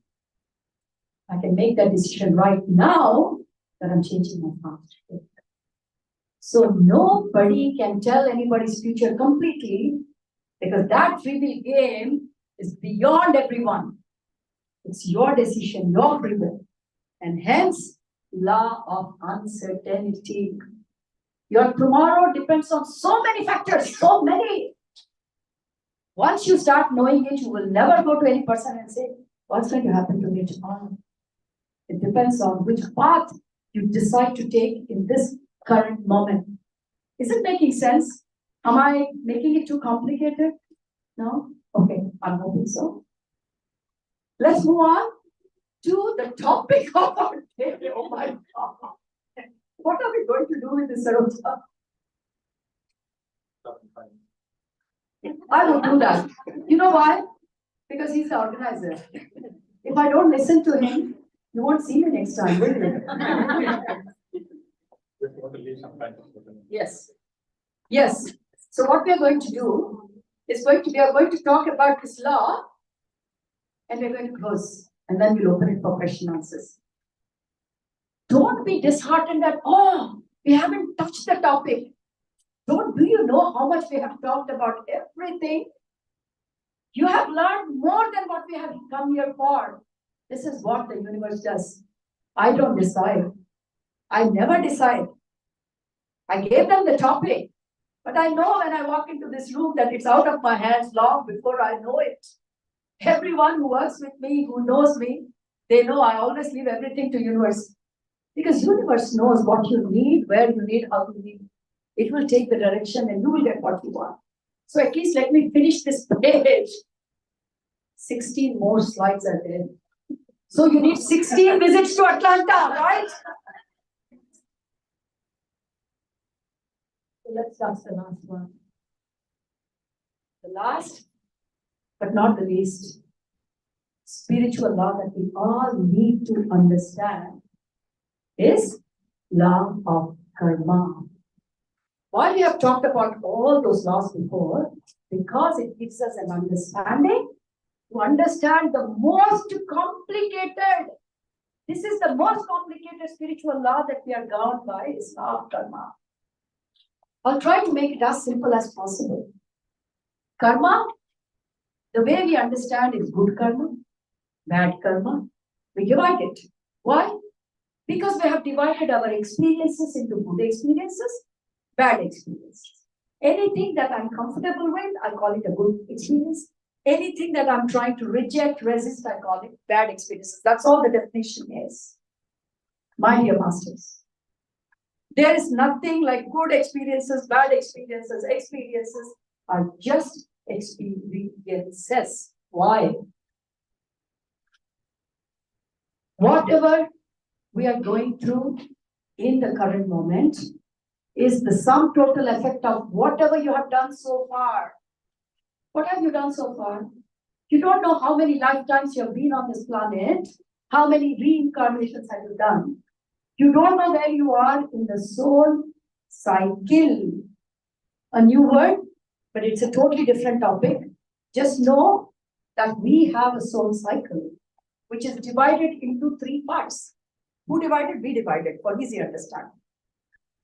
An average human being, he or she takes thousands of lives.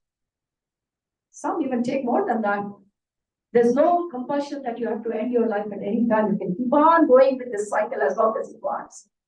So what we do, if an average human being is going maybe 500 to 600 lives, the first 1/3 is called, in the soul cycle, they are called baby souls, infant souls. They are the souls who are getting into this plane of existence to understand what is physicality, to learn what experiences are. So what the game is, that you have to be in this physicality and understand why you have come here for. That's the only game it is. You know, the name of the game is you have to play the rule, play by this rule. You forget everything, like in amnesia. You come here, you have no clue why you have come, what you have done. You have to come here and then start discovering yourself. That is what it is. How do you discover yourself? Through these experiences that you are going through. So in this cycle, when you step, it's only for experience. Why? It's a very complicated theory. I wish I had more time, but I'm going to just introduce and go away. The supreme consciousness, which is only awareness, the Nirakara and Nirguna Brahma, that's what we call, wanted to know itself. Anything that wants to know itself means a thought. That was the thought that created all this visible and invisible universe. But there's no form, there's no shape. How do you describe something that has got nothing? And if that wants to know itself, how would it know itself? So whoever has read Vedas, Brahma Sutras, Upanishad, you know how our great rishis have tried to explain?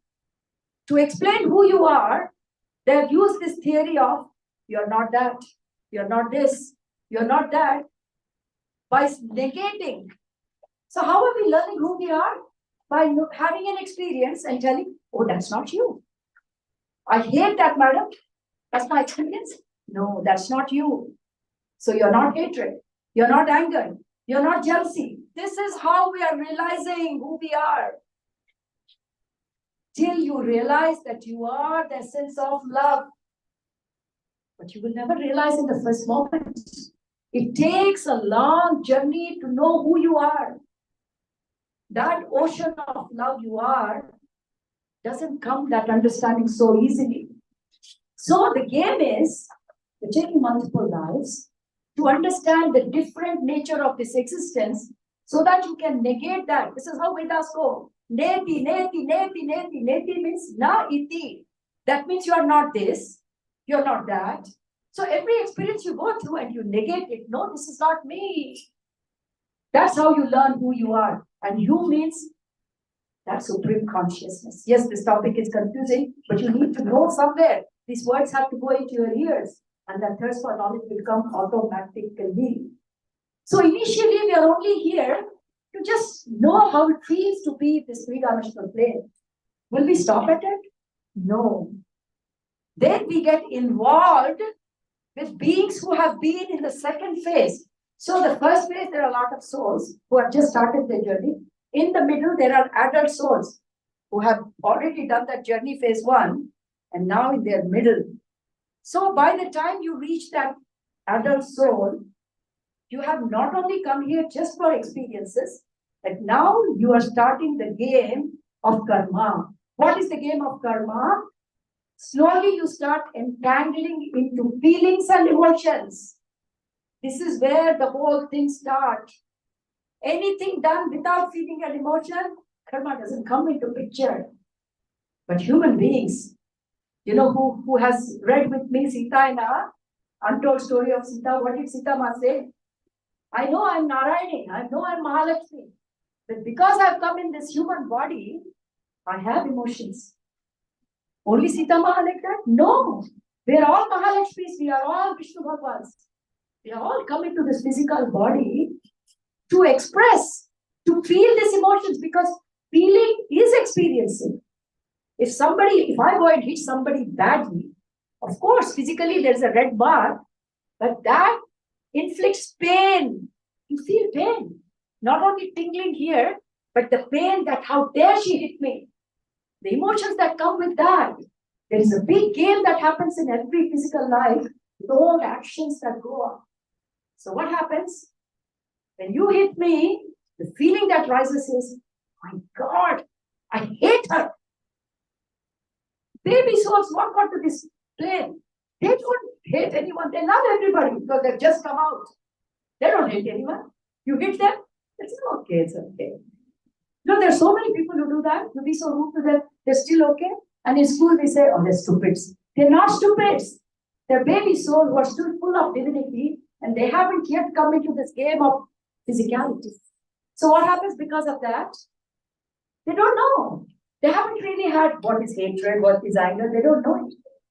But slowly, as they get entangled with mature souls who have already done grade 1, grade 2 before us, you get entangled with them, and then these emotions come up.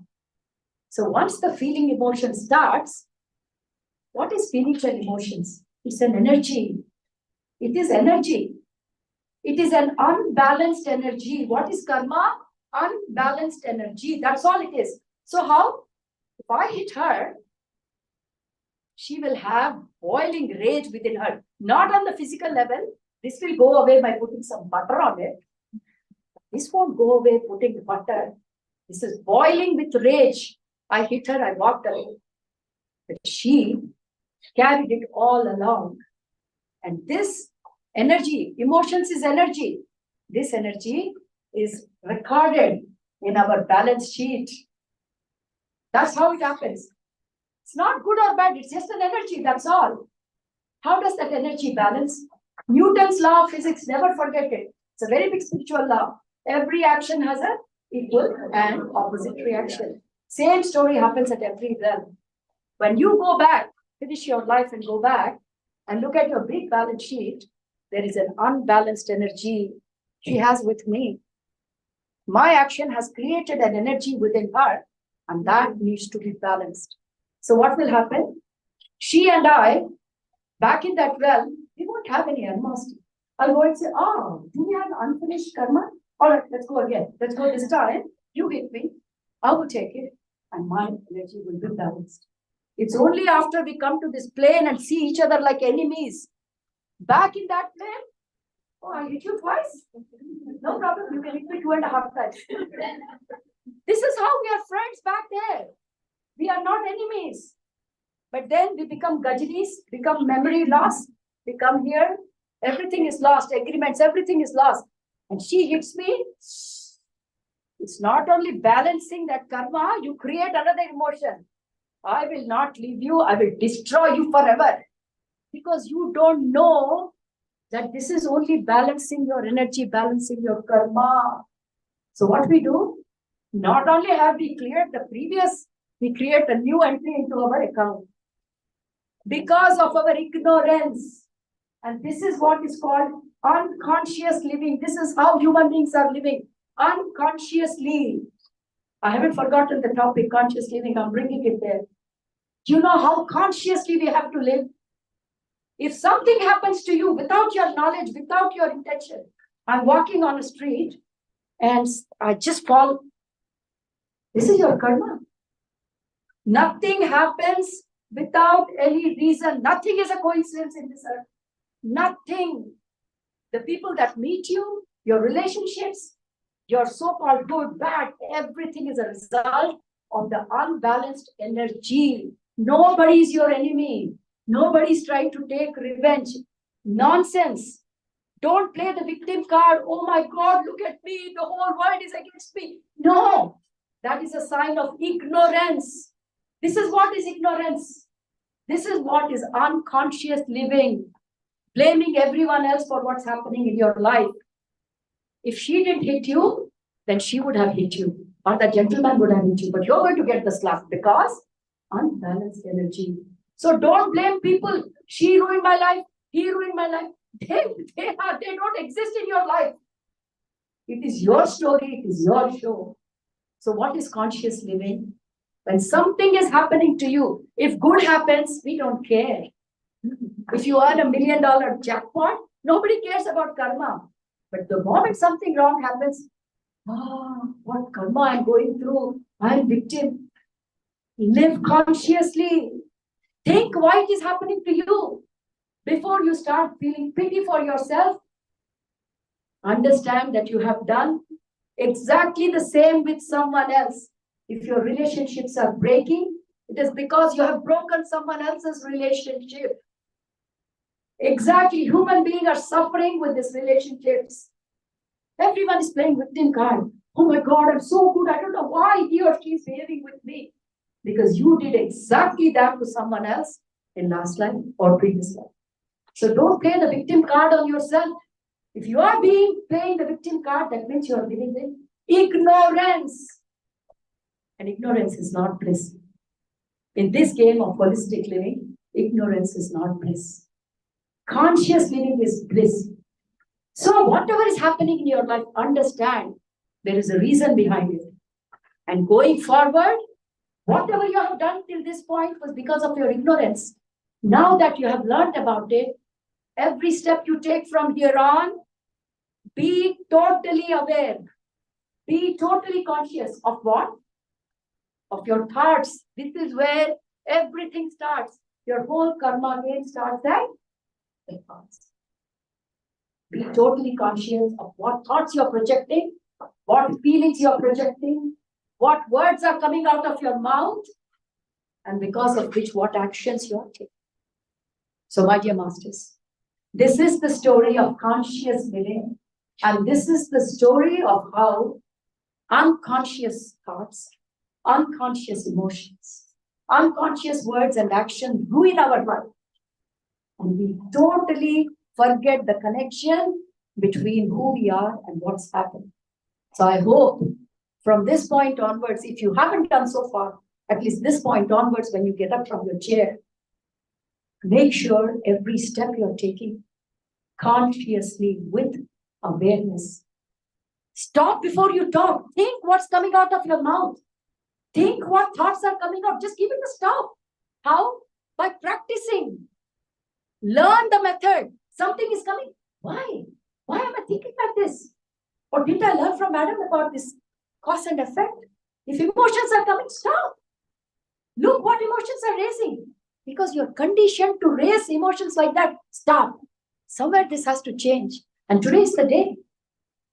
Anything you do, anything you speak, anything you feel, stop for 5 counts. 5, 4, 3, 2, 1. That's a lot of time to rethink, to reaction. And that is consciously. Thank you very much. And don't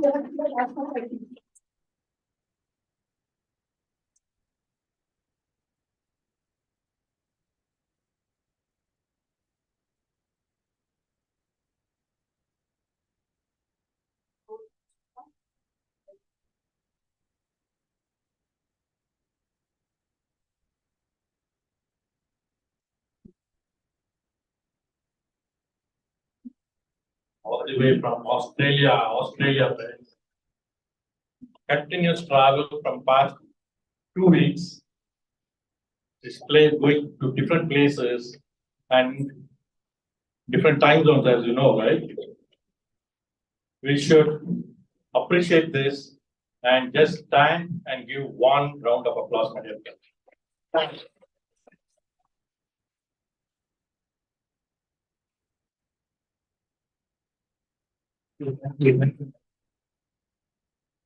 Thank you, friend. So Friday night, we are holding you up, but hope you are enjoying. You can take your seat. We'll have about 3 questions, and then we'll do some felicitation and then dinner. So at dinner we can have more question and answers, but we'll open up for 3 questions now. First come, first serve. Not experienced people. Anybody new? Anybody? I want to give opportunity for new people. Yeah. I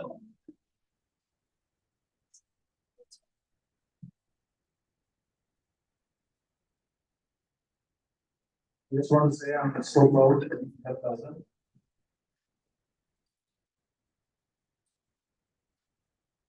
I just have a very simple question. What is the secret of balancing?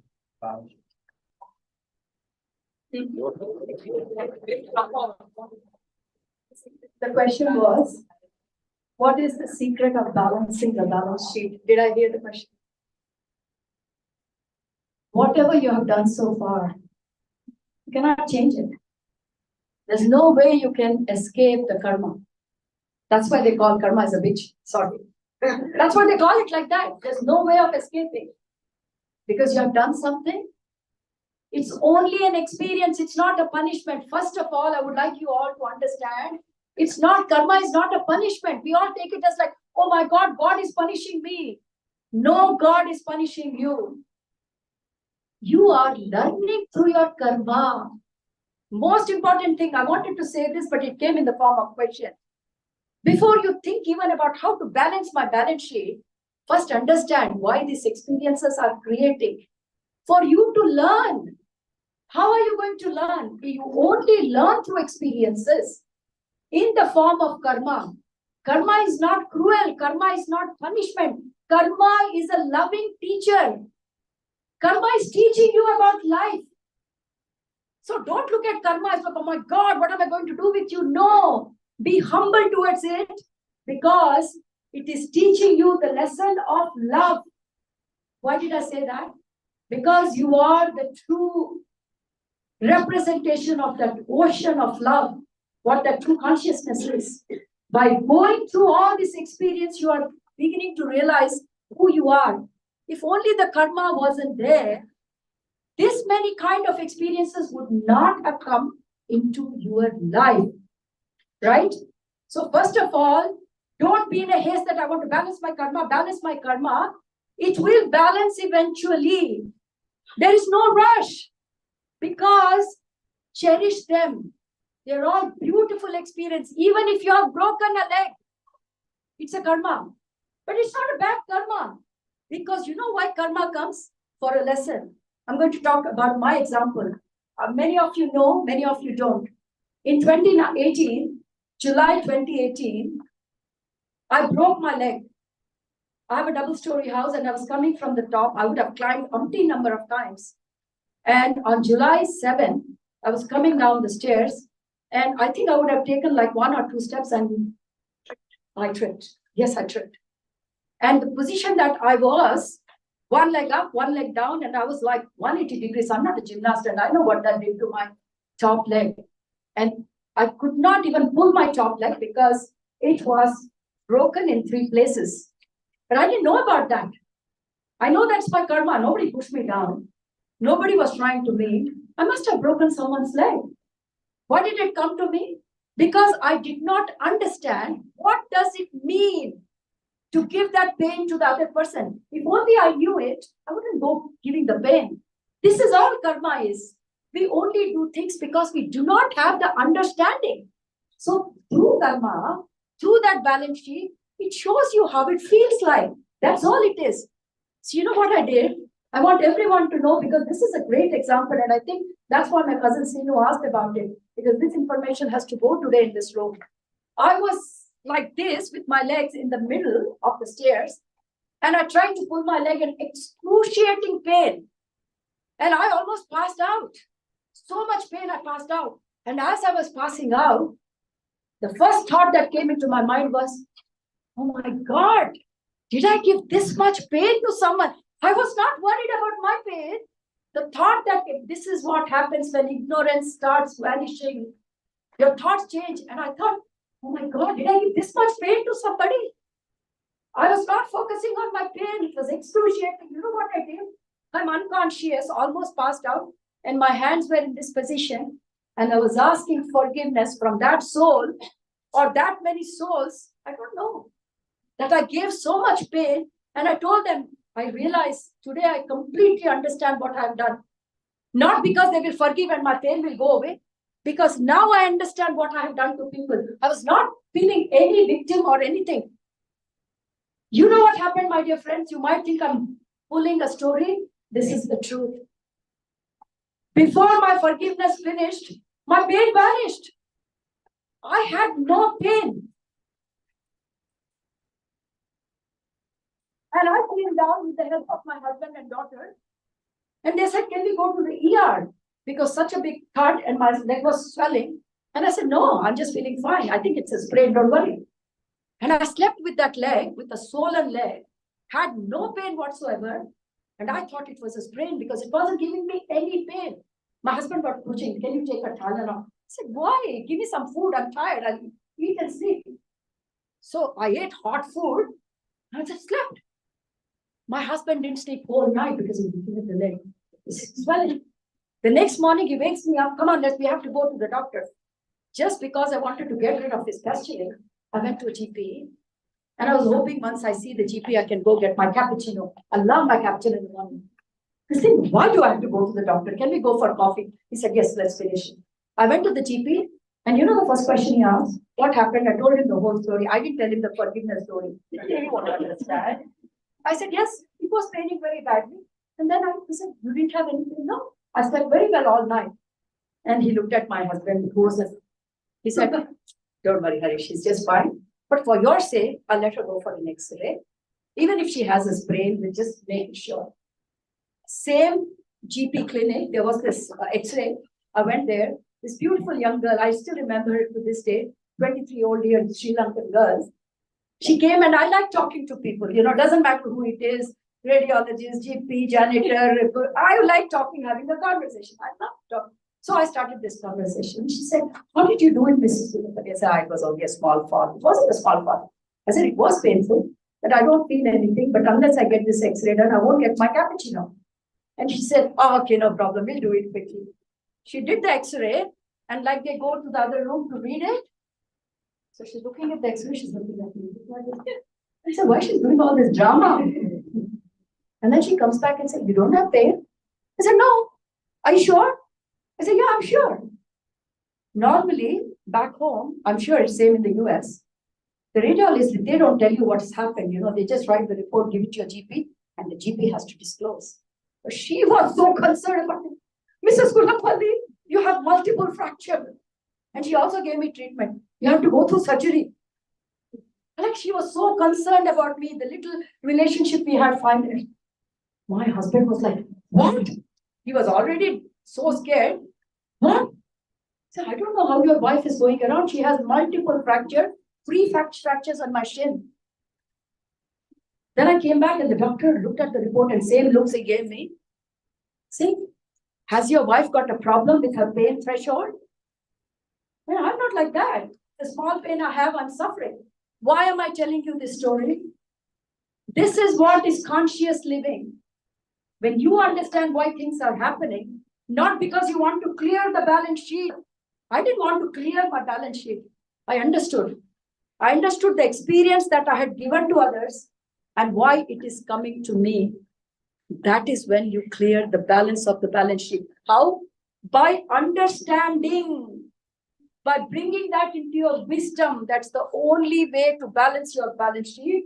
Because it has come to your life for your understanding. Till you keep cursing the steps, till you keep cursing your husband, can't you make a better stairs? Can't you do something? No, that will not go away. You will fall again and again till you realize why it is coming to you. I'm not telling this story because I'm a great monk and when I fall, the pain goes away. No, I'm telling you the power of karma and the power of forgiveness. I was talking about forgiveness this morning to children. That is how powerful the forgiveness is. When the understanding comes, immediately forgiveness, you start asking, because now you know why it came to you. Oh my God, did I cause this much? So please, my dear friends, if you are having any pain, trouble, bad day, understand, you're not the victim. Someone else has been the victim, and now we are only understanding. So how do you balance the balance sheet? By understanding why the experiences are coming to you the way they are coming. I hope I've answered your question, Sinu. Thank you. Great question. Thank you, madam. Yeah. Right. This kind of wisdom is not available in many books. Madam was talking about Google Mata. Google Mata will give you 1,000 answers. You will not find the one what you wanted. We cannot understand.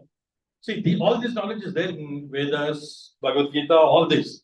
But it is not in the language where we can understand. Yes. That is where the beauty of such masters, such great masters. See, the pain, it is coming from their own experience, my dear friends. It is not somebody's experience they're telling them, right? It is their own experience. They've lived their life and they've applied these spiritual principles and they've come out of this, right? That is why. Can I expand a little bit more because I want to? When this happened, I was requested to write an article in the magazine, and I did because I felt every moment I wrote this article. You know what happened as a result of that? How many people on this earth have applied this? I can't tell you. People have been calling me, Madam, I had this accident. I applied this. And this is how I felt. You know how happy I was? And that day, I understood. Whatever experiences come for you is not only for you, but from your learning so that people around you learn. And you know what was the best thing? It was not my accident. Because of that accident, I was in bed for 3 months, And what happened as a result? Beyond Your Mind Foundation was inaugurated when I was in bed for 3 months. This is karma. Karma is not punishing you. Karma is giving you an opportunity to make you grow. And what did that accident give me an opportunity? Undisturbed 3 months. Do you know how many Zoom sessions I did then? Numerable. Right from morning to evening, there's nowhere to go. The leg is on the table. I did sessions and sessions and sessions. And this Saroja Gullapalli got a global family because of this accident.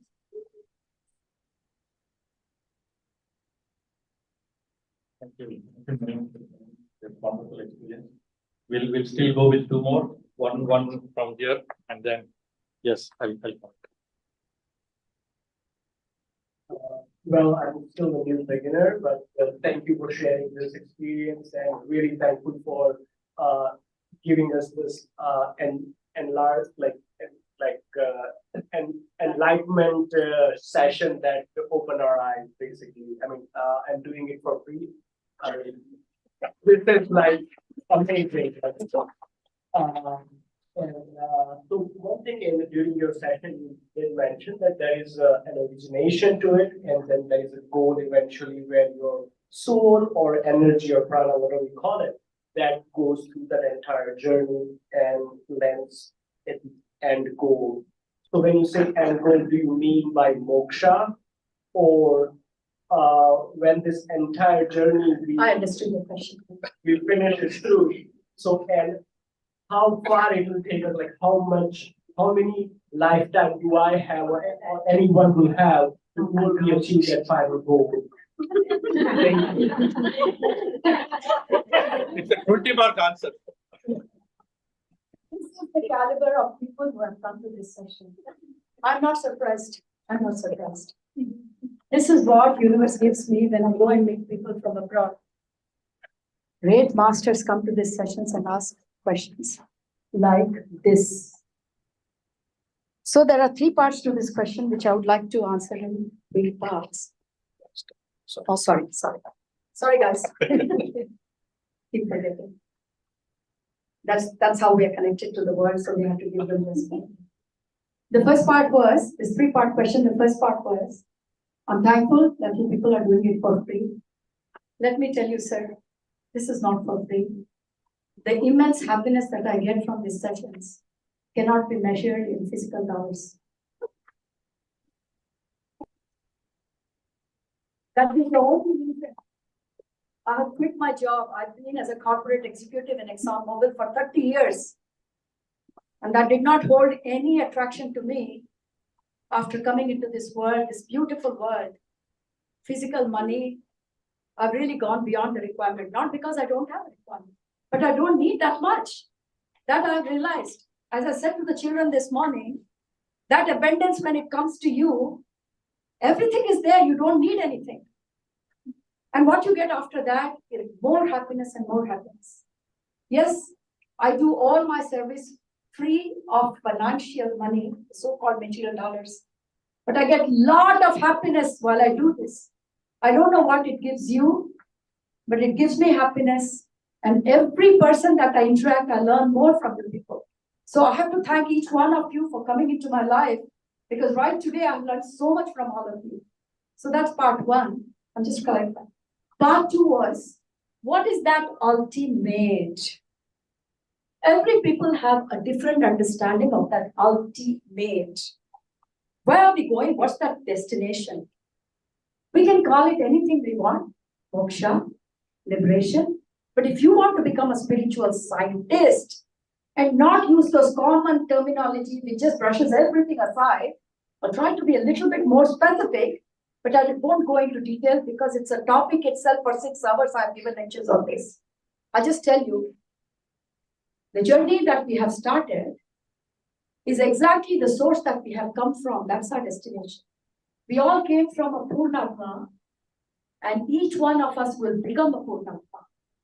And when you become a Purnatma, you will give birth to many Anshatmas, and each Anshatmas will again continue. This is an eternal journey. Third part of the question, how many lifetimes? Beautiful question, and I thank you for asking this. It's in your hands. The 5 laws that I talked about, the third law was law of constant progression.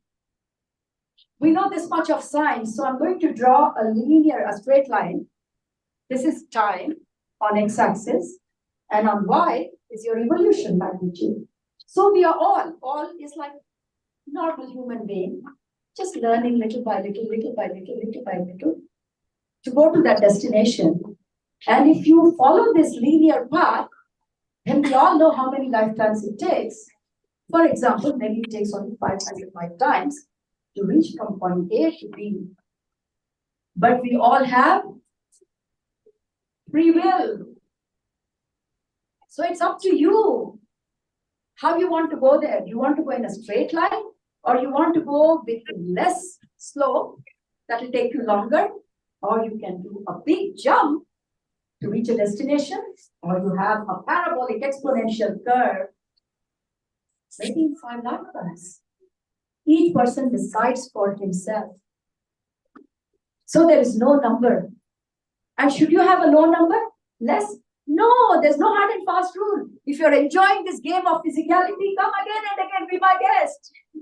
Nobody's stopping us. There's no race that I have to run and go become a Purnatma. No.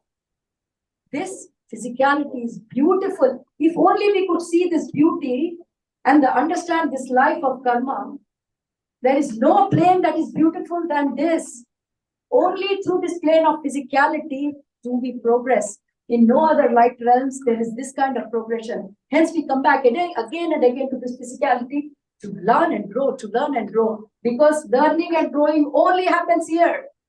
So don't hate your life, because we asked for it. We did our soul plan to come here. Nobody planned it for us. Again, that's a different topic. So answering your question to the point, be my guest. You can have 100 million lives. You can have 500. You can have only 4 lives. Who decides it? Only you decide. How you decide? How conscious you live? or unconsciously. That's nice.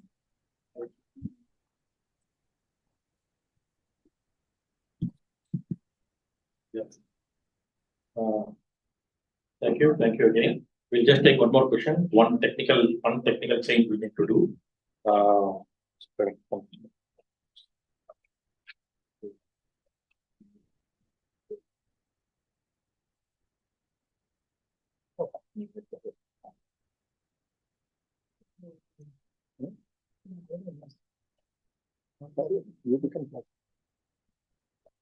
Okay, so yeah, we'll take one more question. Keep that a separate session, buddy. Keep that a separate session. Want to give for others. She was waiting behind. She was there, but she raised her hand before itself, madam, so I want to give her. While having dinner, we can have still interactions.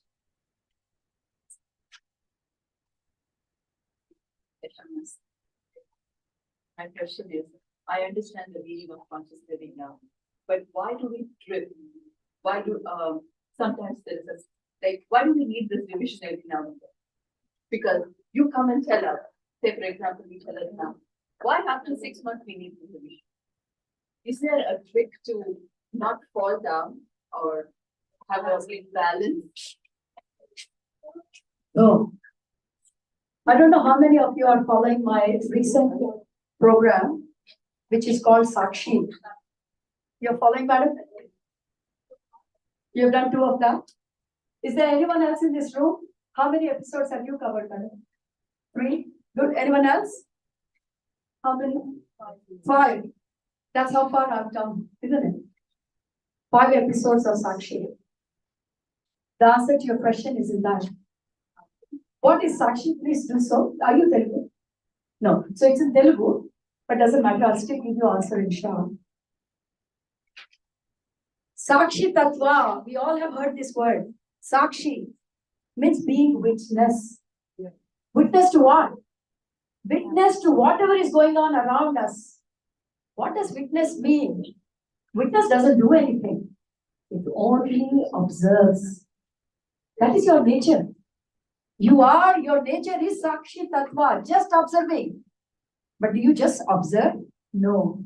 You get involved. That is where the problem starts. Your job was to just be Sakshi. Vedas talk about Sakshi Tattva. No one understands. Something is happening. Just observe. Because Supreme Consciousness doesn't have hands, legs to run and do it. Remember that.